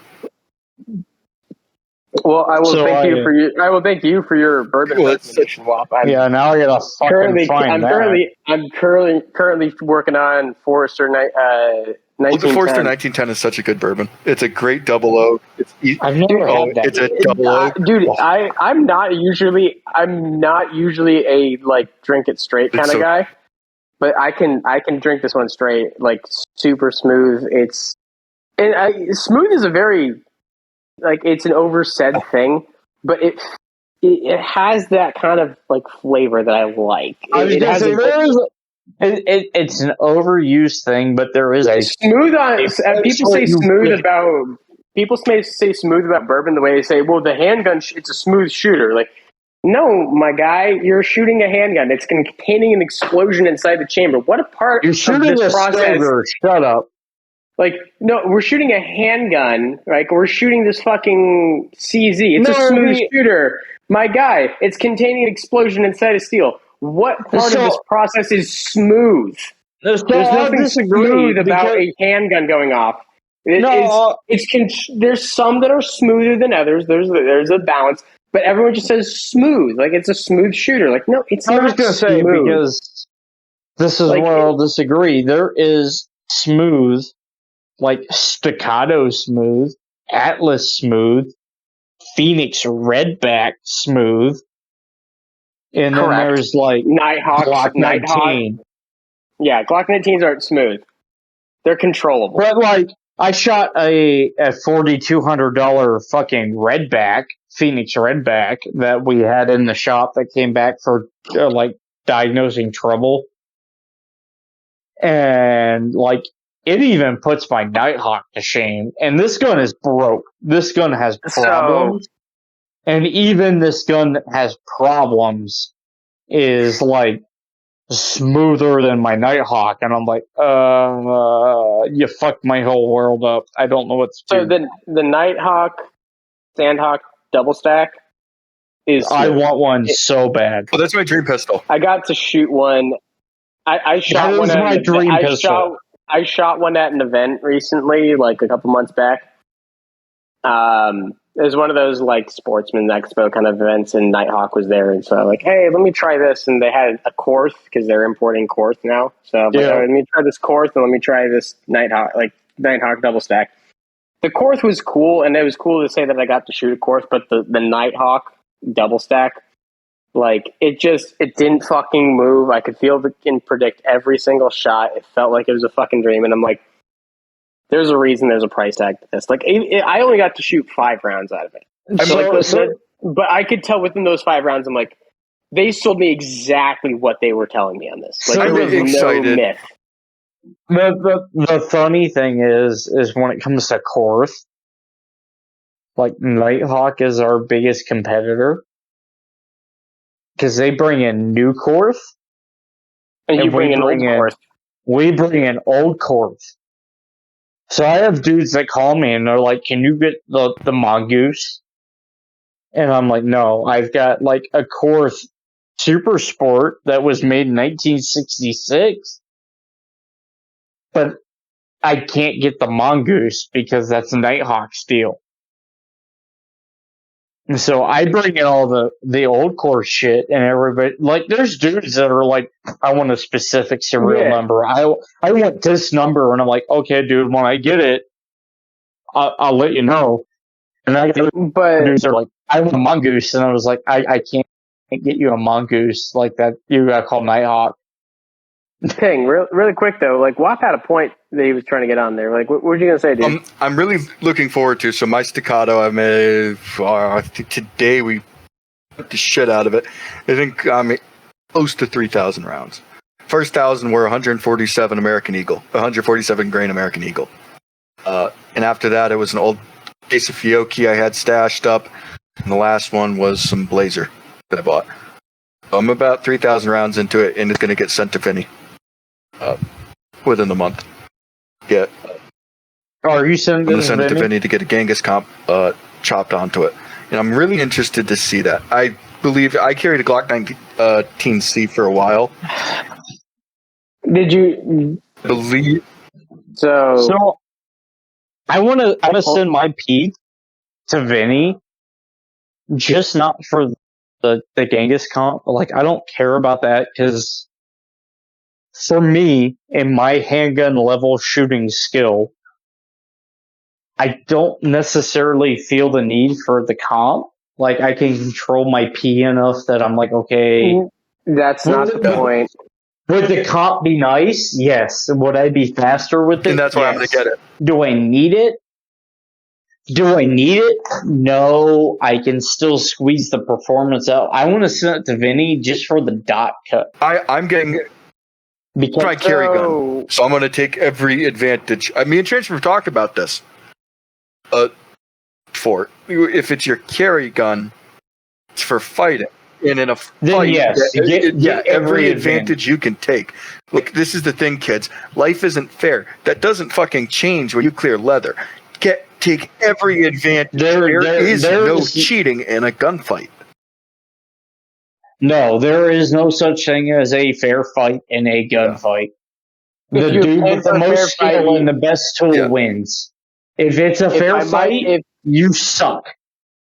Yeah, if I'm to run a quote that if Clint said it back when Magpul had its old website, they would run these old quotes across the banner, and one of the ones that I would always see was, if you expect a fair fight, if you expect a fair fight in a gunfight, your tactics suck. Right? Yep. If you expect a fair fight, your tactics suck. Yeah, you need to cheat. And that's why my P365 has a comp on it. It's like, if I have to shoot this mouse gun at you in a fucking grocery store, guess what, dog? I don't care that I have a flashbang in front of my face. I'm going to make that front sight my world, and you're going to die, and I'm going to get tinnitus. Well, and that's why I carry a J-frame, like as a pocket gun, quick to the store gun that has single action ability. That way, if I have to use my J-frame and shoot to the end of a grocery store aisle, I can run that hammer back real quick and take that really nice single action shot instead of having to pull a 13-pound double action I get where you're coming from on that, and I think that's just it's a matter of choosing equipment, right? And it's a discussion of where you want to set your gear up and what you want to do. I can't believe someone just got my PFP tattooed. It's fucking hilarious. Yeah, we were talking about that. Like that's fucking hilarious, my guy. Like Jesus. But like so that's the thing. Like I had a handgun rant earlier that I thought of, and I want to get into it because I was talking with WAP about this handgun earlier. The PDP impresses me in its marketability, despite it being. I love the PDP. I shot one today. I'm not going to say what agency he worked for, but I had a friend from work connected me with someone who was on the ass end of a gun for a long time professionally, and just going over pistol shooting. Right? I'm good with a rifle. I feel incredibly comfortable behind an AR-15 or a bolt gun.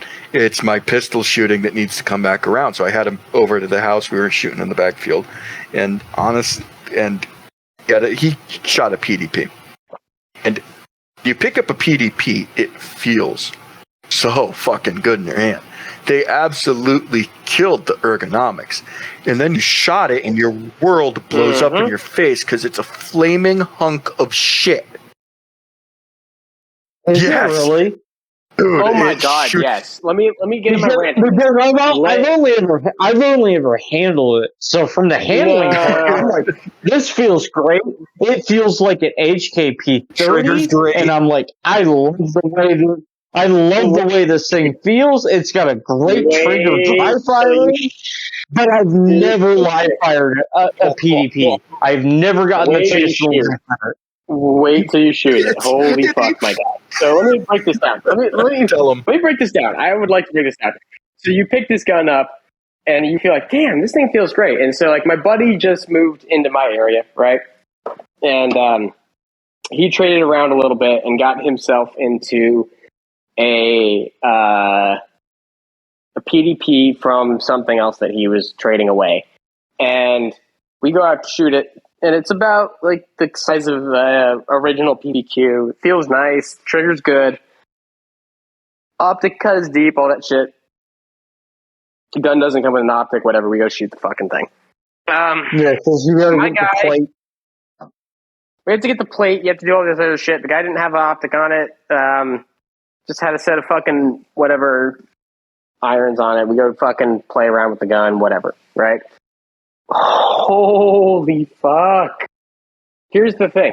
For a gun that it was like relatively in comparative size to like a compact size Glock, right? That gun is snappy. Like it actually is aggressive. It is aggressively snappy in a way that doesn't make it's aggressively snappy in a way that doesn't make sense for the gun. Shot a 5-inch today. It's not a painful. Let me explain, Ping. Let me explain a little bit of this so I can break down exactly how the gun shoots. The gun should feel about like a Glock 19. Better ergonomics and trigger. Right? Better ergonomics and trigger. But recoil-wise, I should expect this gun to shoot about like a Glock 19, right? When I pick up the gun. Pick it up, I shoot it, I'm like, damn, this feels a little more stout than I was expecting. What the fuck? Why is this recoiling so goddamn hard?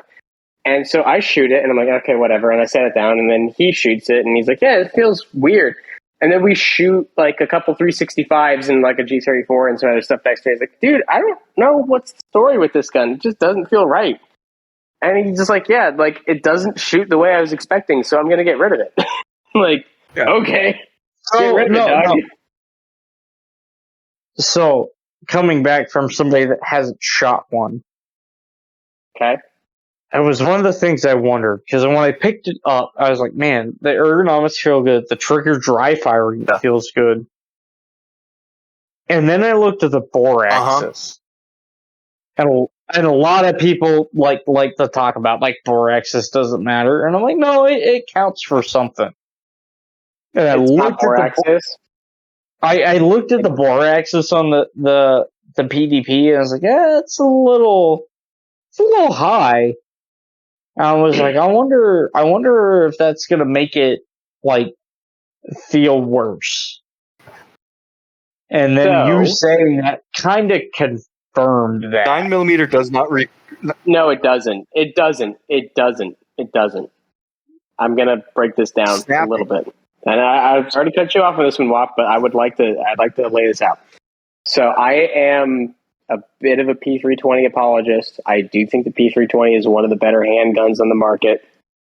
And I think that, frankly, the PDP is not the worst. As good of a handgun compared to the P320. And also, I would like to say that there is a sleeper in the market when it comes to modular handguns, and that's the APX. The Beretta APX is a fucking great modular handgun. And the APX is a significantly better shooter than the PDP. It doesn't shoot like better. By a I wide will say this: I've shotguns with a high bore axis. PDP doesn't shoot like that. It's made it correct. 9mm doesn't recoil. Full-sized handguns eat recoil, right? They managed to make a full-size 9mm snappy. You should not be able to do that. It's almost impressive how bad they did it. It is so like that. Well, and maybe it's a recoil spring weight, but this is coming from somebody that absolutely hates the P320. Like, I despise the P320. Well, here's the thing. Okay, let's just break down this conversation on PvP and whatever a little bit more on this. The PvP, when you shoot the gun, it doesn't feel like what you would expect a gun in that size to feel like. And if for the listeners who are still with us after however goddamn almost long 3 this hours. is, Almost 2 hours. But if for the listeners, 2.5, about 2, yeah. No, almost 3. He's right. Wop's right. It's almost 3. Wop's right. It's almost 3. But for the listeners that are here, and this is probably going to be episode 2 of this rant. I love to do cardio. The PDP is a gun that feels unreasonably heavy on recoil for its size. And if a listener wants a good breakdown of what a PDP feels like compared to a Glock, go watch the Gun Thoughts review of the PDP. They do a really good job breaking down what this gun feels like to shoot. I hate Gun Thoughts. Glock. The first Glock I ever shot was a Glock 23. It kind of feels like a 23. That's what the PDP reminds me of. Is it shoots like a 40. A Glock 40. It feels like a 40, but it's a 9. No, it's not that bad, but it's not a far stretch. It's not going to get called a liar for saying that. Because my first Glock, my first handgun was a Glock 27. Well, 27s are shit. I got lucky. Yeah, they are. I'm not disagreeing. They suck. Well, I still want one because I have a determination to master the gun that I hated when I was a younger man, but and 27's not fun to shoot. One of the best shooting handguns I have is a commercial failure. Like, it was a failure. And that's a Hudson H9. Bought one of those? Like, I have an H9. Question, did you buy it while Hudson was in business? Oh. Yes. I bought the gun. I bought it after, like, 3 weeks after that it hit gun, the market. when it was the hottest shit. No, so the serial number on my Hudson, to tell you how early I bought into this, is under 2,500. Damn. I And wanted one when they came out, dude. The gun lived up to the hype. Like, it does exactly what they said it does. It is a flat shooting 9mm, and it does not move. I can dump a fucking bill drill like nobody's business with that gun.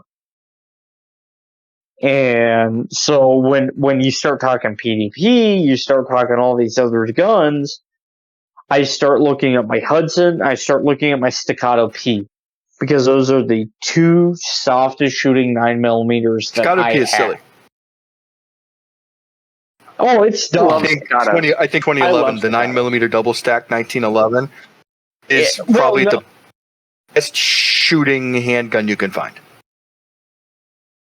And I would agree currently. Unless you can get your hands on a Hudson. Really? And the Hudson shoots flatter than my Staccato. Interesting.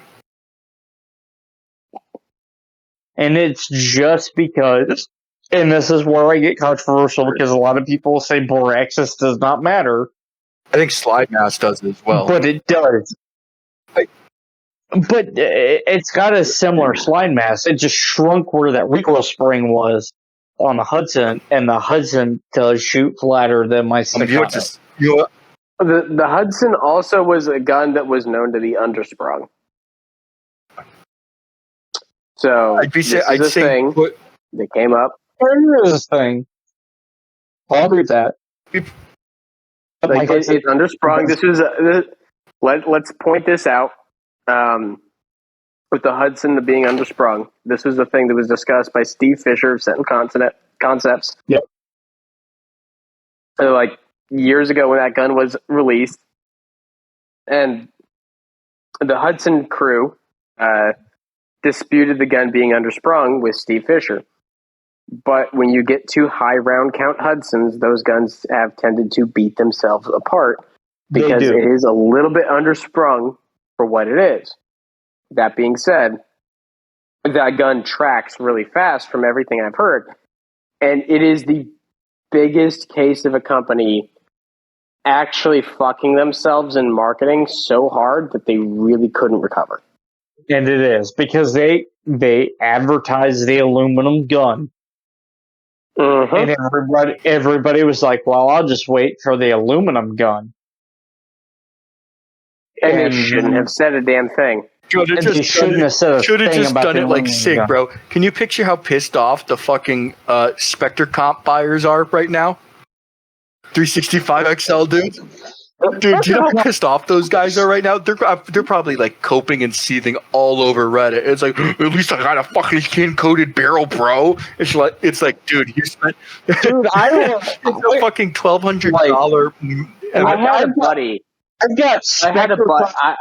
got several Spectre Comp P365s in shop right now, and I will not recommend them. They are bad. Like, for what the performance you get for the gun is not justify the your price. Your Spectre Comp isn't going to shoot like a 365 with a comp on it. It's going to shoot a lot worse. No, it's not. You can go get an XL with a PMM, and it will shoot better than your Spectre Comp. And the only thing the Spectre Comp has going for it is the fucking, it's not as fucking ammo specific. That doesn't matter. Buy cheap ammo. Guns are expensive. Run used to it. Duty ammo. Run real ammo. And that becomes the thing. I'll kill you if you don't. Comps work better anyways with actual ammo in them. Exactly. Like my best example with this on my PMM comp on my 365, I would go to the range with a buddy, right, and they go shoot it. And I'm like, hey, you just shot 30 rounds through the gun or something? And they're like, yeah. I'm like, okay, go shoot 5 HSTs through that gun right now after you just shot 30 rounds of Blazer or whatever the hell, right? They grab the gun, they run it, and they're like, oh, there's no recoil. I'm like, yeah, this gun doesn't have recoil. So as long as I can keep my finger on the trigger in a proper way to break a shot in an accurate manner, and I can keep my sights square, a man-sized target at 15 yards, he's going to eat shit. If a man-sized target at 40 yards, if I'm going to play the dickin' game, well, I can probably figure that gun out because that gun can make I feel comfortable at that distance. I just have to spend the time to...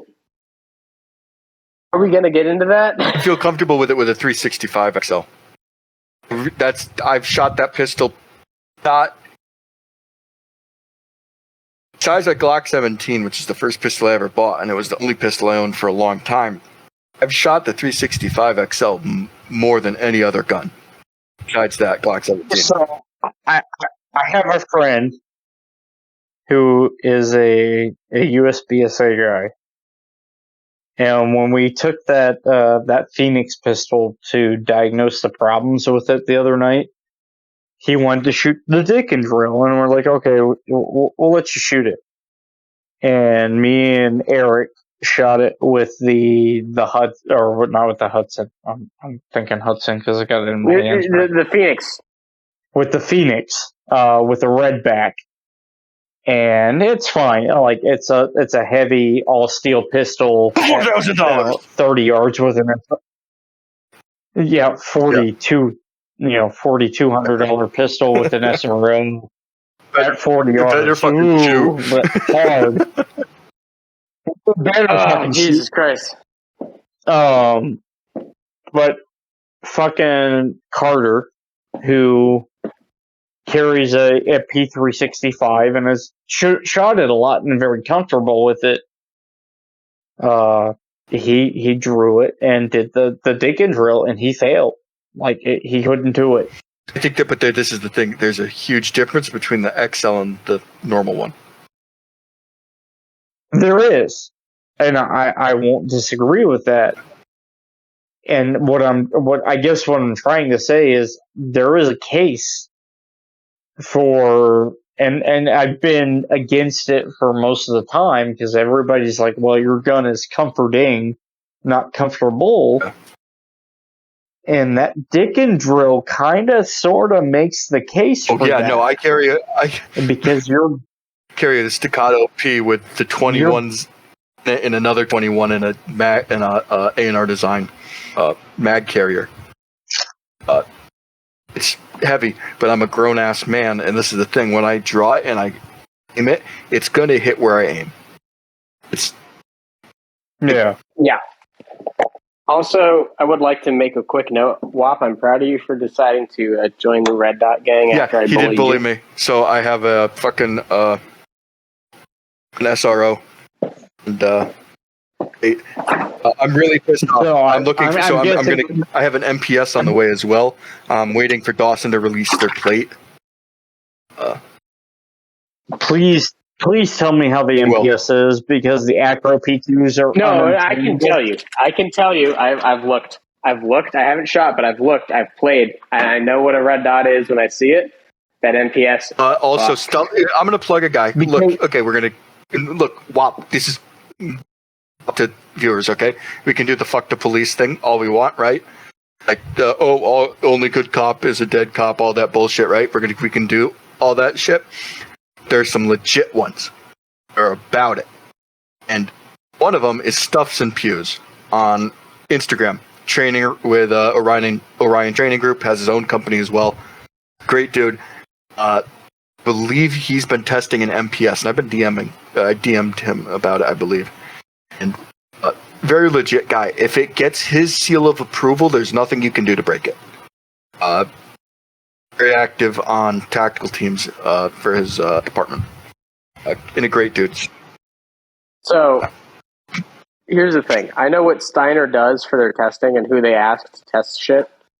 And I'm going to go ahead and sign off on an MPS. And I am waiting on selling a gun to buy an MPS and put it on the Glock. Which Glock? I've got a G45 that needs an optic. Glock 45. So talk to me about this. What do you think about putting a ramjet on a 45 and putting it in a 17 holster? It's not worth it. You're actually completing it. Also, watch check photo. I'm gonna disagree with the ramjet because we had ramjet. No, because we had two dudes buy them at the shop and have got to shoot it. And their marketing is bullshit. That does not do what they say it does. At all. And for the cost, for the barrel and the comp, you are better off going with like a PMM or something. I would agree with the PMM. The thing is, I have yet to shoot a ramjet, but if we're going to just assume that a comp is better than non-comp for recoil mitigation, I'm going to go ahead and say they go with the comp. I will agree. Like, comp versus non-comp is better, but the ramjet for what they advertised and what you get is not worth it. Oh. And granted, both the ones I shot were on 19s. But I was not impressed. It was not what I expected. So I've got to play with a lot of comps and shit, and I will say that the PMM stuff is the most impressive that I've ever played with, and I will agree. My excited favorite. To really try out.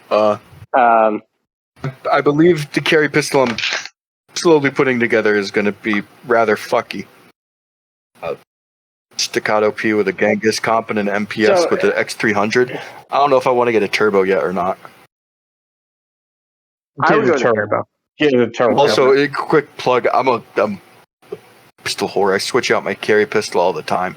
I'm not saying it's the best carry holster in the world, but if you like me, where you switch up your carry gun quite a bit and you carry full size guns because you're a grown ass man, the Filster floodlight is Floodlight. I cannot recommend it enough. The OWB is great too. When did you buy? When did you buy your floodlight? When I bought the Staccato. So it was how many months has it been? I really don't remember. I bought my floodlight 2 years ago. Probably close to a year. Probably close to a year. I've had my floodlight for 3. I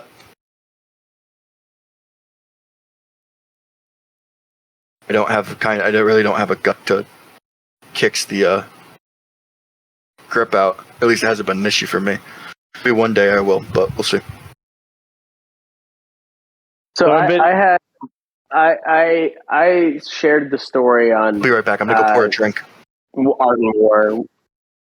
Cool. No, I've had my floodlight for a few years because I had a gun grab at the shop. Someone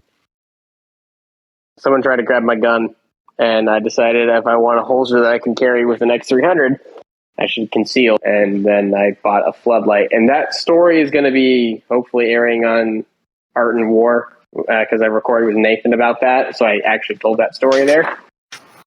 So hopefully we get that one aired and everyone can hear it. But yeah, no, the floodlight was a response to a boomer trying to grab my gun. And I hadn't looked back from it as far as a concealment option because that thing is just fucking incredible. Like I say, I've been carrying with a floodlight since I ordered my Nighthawk. Well, the thing about it is it makes guns that you can't otherwise get a light-bearing holster for, like, really viable. It does. And that was why I ordered it, because of the Nighthawk. I was like, well, I'm going to carry this with an X300. What do I do? So I ordered a floodlight with an X300, and it worked, obviously. In the meantime, trying to look for a holster, I was like, okay, I bought this, I got it, and then I bought my Staccato as a stopgap. My entire goal with the Staccato was I was going to get my Nighthawk in and then sell the Staccato, which never happened because I liked the Staccato that much. So I would buy a Staccato, but I would have to sell a few handguns to get it, and I can't get what they're worth when they were when they were new guns. And, at that point, it's kind of like, all right, whatever. Rather than go buy a Staccato because I am a kid of the 1911 world and loving the 1911, I have to just kind of eat it and accept what I have. I think my 92 is going to go, or my M983 more accurately, is going to go to Langdon for an optic at some point. I would not recommend. Sorry, not to jump in, but I'm going to forget. Would not recommend the M92 RDO system. New ones that are coming from Beretta. I've seen some really sketchy shit. It's so high. It's so high. And if they fuck it up, they go into some really important shit in the gun. Right? So it's just not something I recommend. All right, back to what you were saying. Sorry, transfer. No, you're good, dude. But I have this M9A3, and I need to put an optic on it at some point, and so it's probably going to Langdon. And it's a little bit sad to see. I think when I look at Beretta as a company, and they have this very stiff resistance to Langdon as a company, because they're pushing back the same way Colt pushed back on Wilson in the 80s. Yep. And Wilson Combat revived the 1911 in the 80s. And I think so. Yeah, and like I think Wilson Combat did more for the 92 or for the 1911 than Colt ever did. Well, you just slipped there, but at the same time, Wilson did a lot for the 92 too. They did, and I think the thing is also when it comes to the night, I misspoke, not flipped. I would agree with you that Wilson did a lot for the 92 as well, but I think the 1911 pattern gun is something that Wilson did a lot for. They did. And like as a Nighthawk guy, like I own a Nighthawk. Nighthawk wouldn't exist without Wilson because that's a breakaway company. Well, Wilson, Nighthawk, like if we look at Wilson Combat and then like the market we have now with like, was it the Burton dude? I can't remember him. Jason Burton. That's the guy. Jason Burton. Heirloom Precision and Jason Burton. Yeah, and then like Heirloom Precision, Jason Burton. We got their guns. We've got guns from everybody else that's doing custom 1911s. That wouldn't exist without Wilson Combat. Combat just redid their manufacturing. Holy fuck, guys! If you get an option to buy a Wilson Combat after 2020 that was made after the beginning of 2021, 100% recommend it. Go watch the Wilson Combat YouTube channel. Their new manufacturing, their new QC process, it's literally light years above most other people in the industry. Even the big names, like the guys you think that are quality, Wilson's kicking their shit in with the new stuff they've been doing. Oh, they are. And they were good for a long while, but now they're really, other really class. This is coming from a Nighthawk dude. Like, I'm a Nighthawk owner. I love Nighthawk. I'll simp for Nighthawk. I'm not going to judge anybody that goes and buys a Wilson. Like, they're made in the same town by similar gunsmiths. The only thing that Nighthawk, I think, gets over Wilson is they have a one gun gunsmith.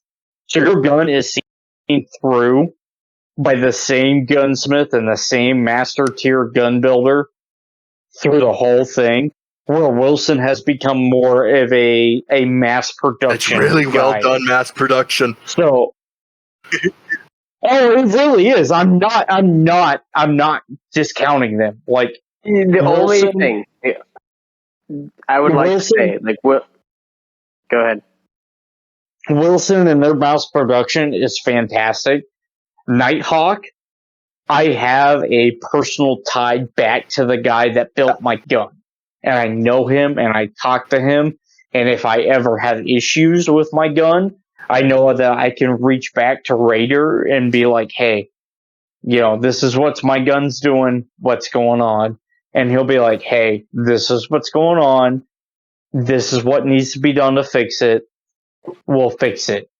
Whereas Wilson, you don't have that one gunsmith anymore, but you still have the quality, and you're still getting you're coming in a little cheaper. So let's break down 1911 quality structures for people, because this is a point of autism for me with 1911s, and I feel an obligation to break it down. So we have the entry level, and we're just going to talk about single stacks and 45, right? Yep. 45. For argument's sake, we could also include 38 Super in this category, but we're going to just go ahead and no, because 38 Super is a classic Colt caliber.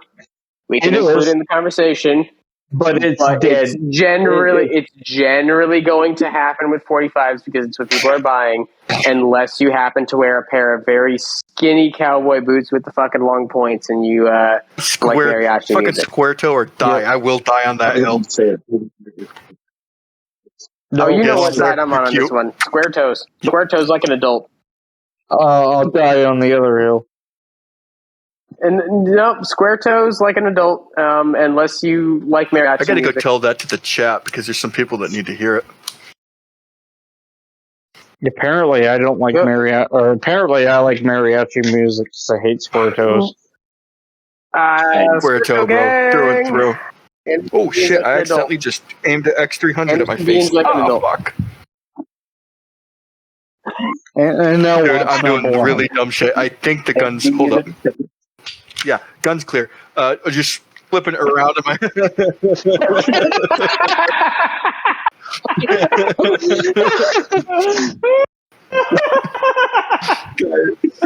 That's right. Because at this point, I've transitioned to 12 gauge shotguns, and I've got an M1014 in my lap. So, yeah, gun's clear. I really. So I have a. I bought an M2. Anyway. I like Benelli, but dude, a very close friend had some very bad things happen in their life, and they needed personal protection. And I hit up Transfer and some other people. I'm like, yo, shotguns aren't my shit, but I think it's the best option for this person at this skill level in this situation. What do we get? And it came down to a 1301T or a fucking Benelli M10. A Beretta 1301 Tactical or a Benelli 1014, and ended up getting a Beretta 1301T with the Magpul 4-grip stock and a T2 up top with a Surefire Scout on the side of it. I'll be honest with you, that gun is so incredibly fucking fun, and it's so competent.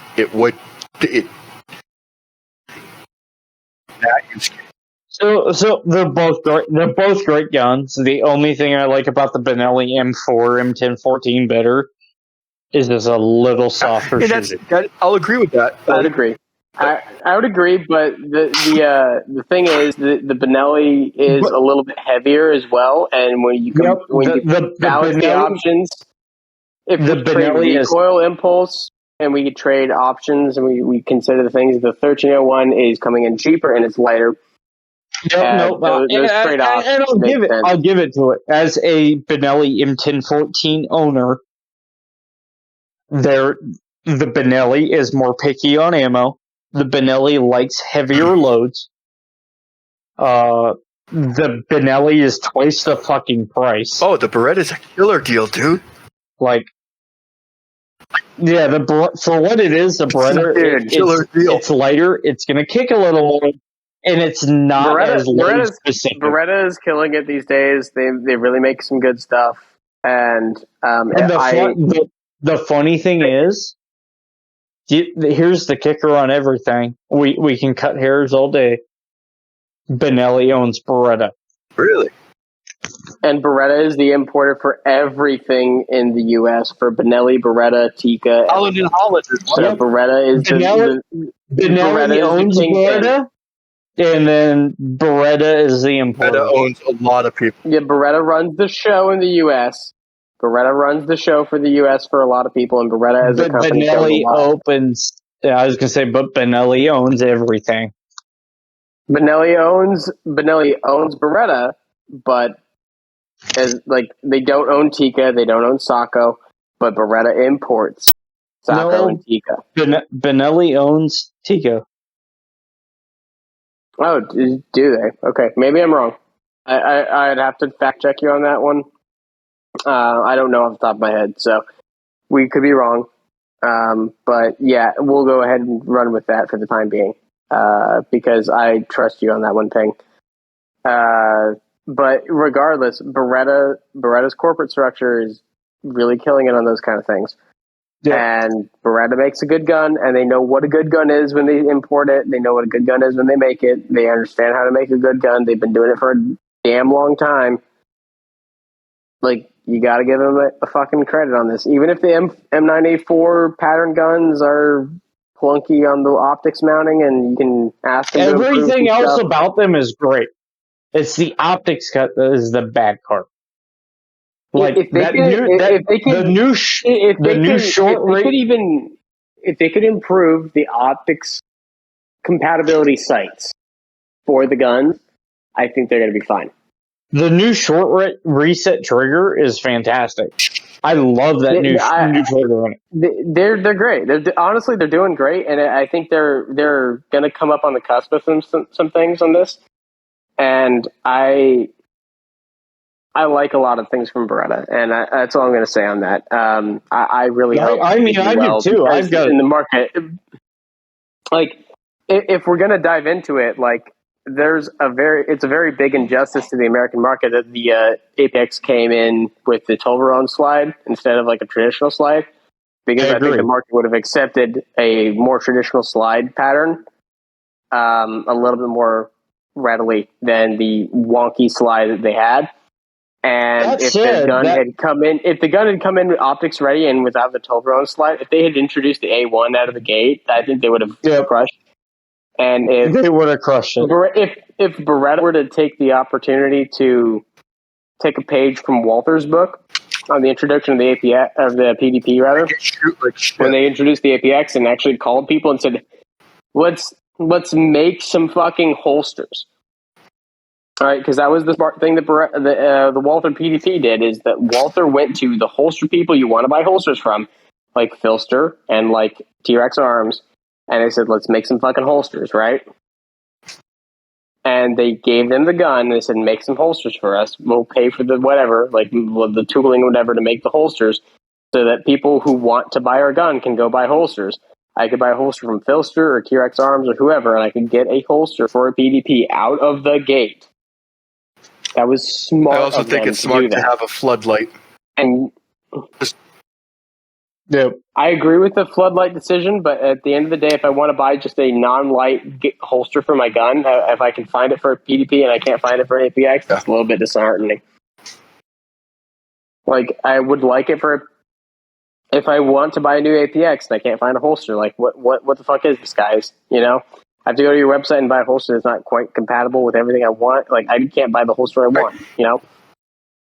And you have to argue that point because that's what the market says. And then also very smartly on Walther's part, right, if we're going to debate this point, they had a very good point where they made the PDP fit the Safariland P320 holsters.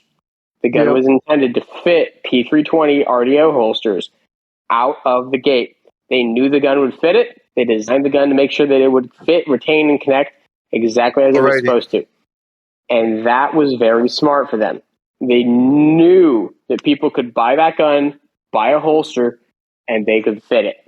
You could just save, if there was a Safariland retention holster for a P320, it would fit your PDP. They were smart about that. The gun shoots like a fucking just train wreck, and it's a terrible handgun, but they understood how to market properly, and that was very smart of them. So you have to give them some credit for knowing that. Marketing will take you 90% of the way. And they did a really good job on the marketing, especially with, they did marketing with primary and secondary, and what is it? Practical Tactical or Tactically Sound or something like that. The guy in Illinois, the ginger dude, like they're marketing with that guy. They understood what they were talking about with that. The marketing was very good. They really did good advertising, good marketing. They knew what they were doing. They understood what they were doing on this. Even if the gun is not something that I like, you have to hand it to them and say the marketing was good. So give them credit where it was due. That gun was good. But back to the shotgun conversation of Beretta, Benelli, etc. The 1301, it's lighter, it's cheaper, it runs well, it is not picky on ammunition, and generally speaking, the 1301 is a gun that I would pick as a self-defense shotgun for pretty much all intents and purposes of I need to make sure that this person that has broken into my house is not going to walk out. And that gun, for that purpose, with with a 8 pellet double aught buck low recoil. Well, good luck, bud. Like, I'm sorry, you're not going to make it out. Like, that's not the cutter. 3.5 hours, but we've gotten the 3.5 hours. Let's do one last thing. Ping, you want to give any life advice before we end this? Life advice is shotguns are underrated, and so are 1911s. If you shoot them well, fucking use them. Shotguns are very underrated in this modern tactical client. They're great. just learn how to run one. Be it a 1301, be it an 870. I don't care. 8-shot or 8-pellet double-out buck in a low recoil form is a formidable home defense option on the shotgun tactic. That said, I have to go. I've got some stuff I need to go do. I love you guys. You all are fantastic, and we need to do this again. So, bye. I'm looking forward to that already. Transfer. Bye. I will wrap this up. This has been the We were going to go around. Podcast. Transfer. Okay. Well, Transfer. Go around. Thank you for coming on. Fucking nailed it. 3.5 hours. Ping, thank you for getting this organized. You're a gentleman. Mr. Transfer, any life advice for the listeners? Yeah, I'm going to go ahead and end it with a simple statement. Take the time to better yourself and know where you suck, know where you can improve. So do your dry fire, go to the gym, make sure you're the best person you can be, and go learn how to thrive on your own. Ready. On that note, can I wrap it up?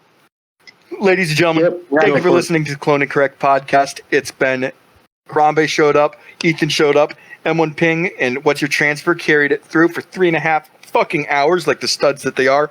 My life advice to you to wrap this up is fucking life is too short for cheap booze and ugly women. Don't let either one of them ruin your day. Guys, have a good one. Love you, and we'll see you next time.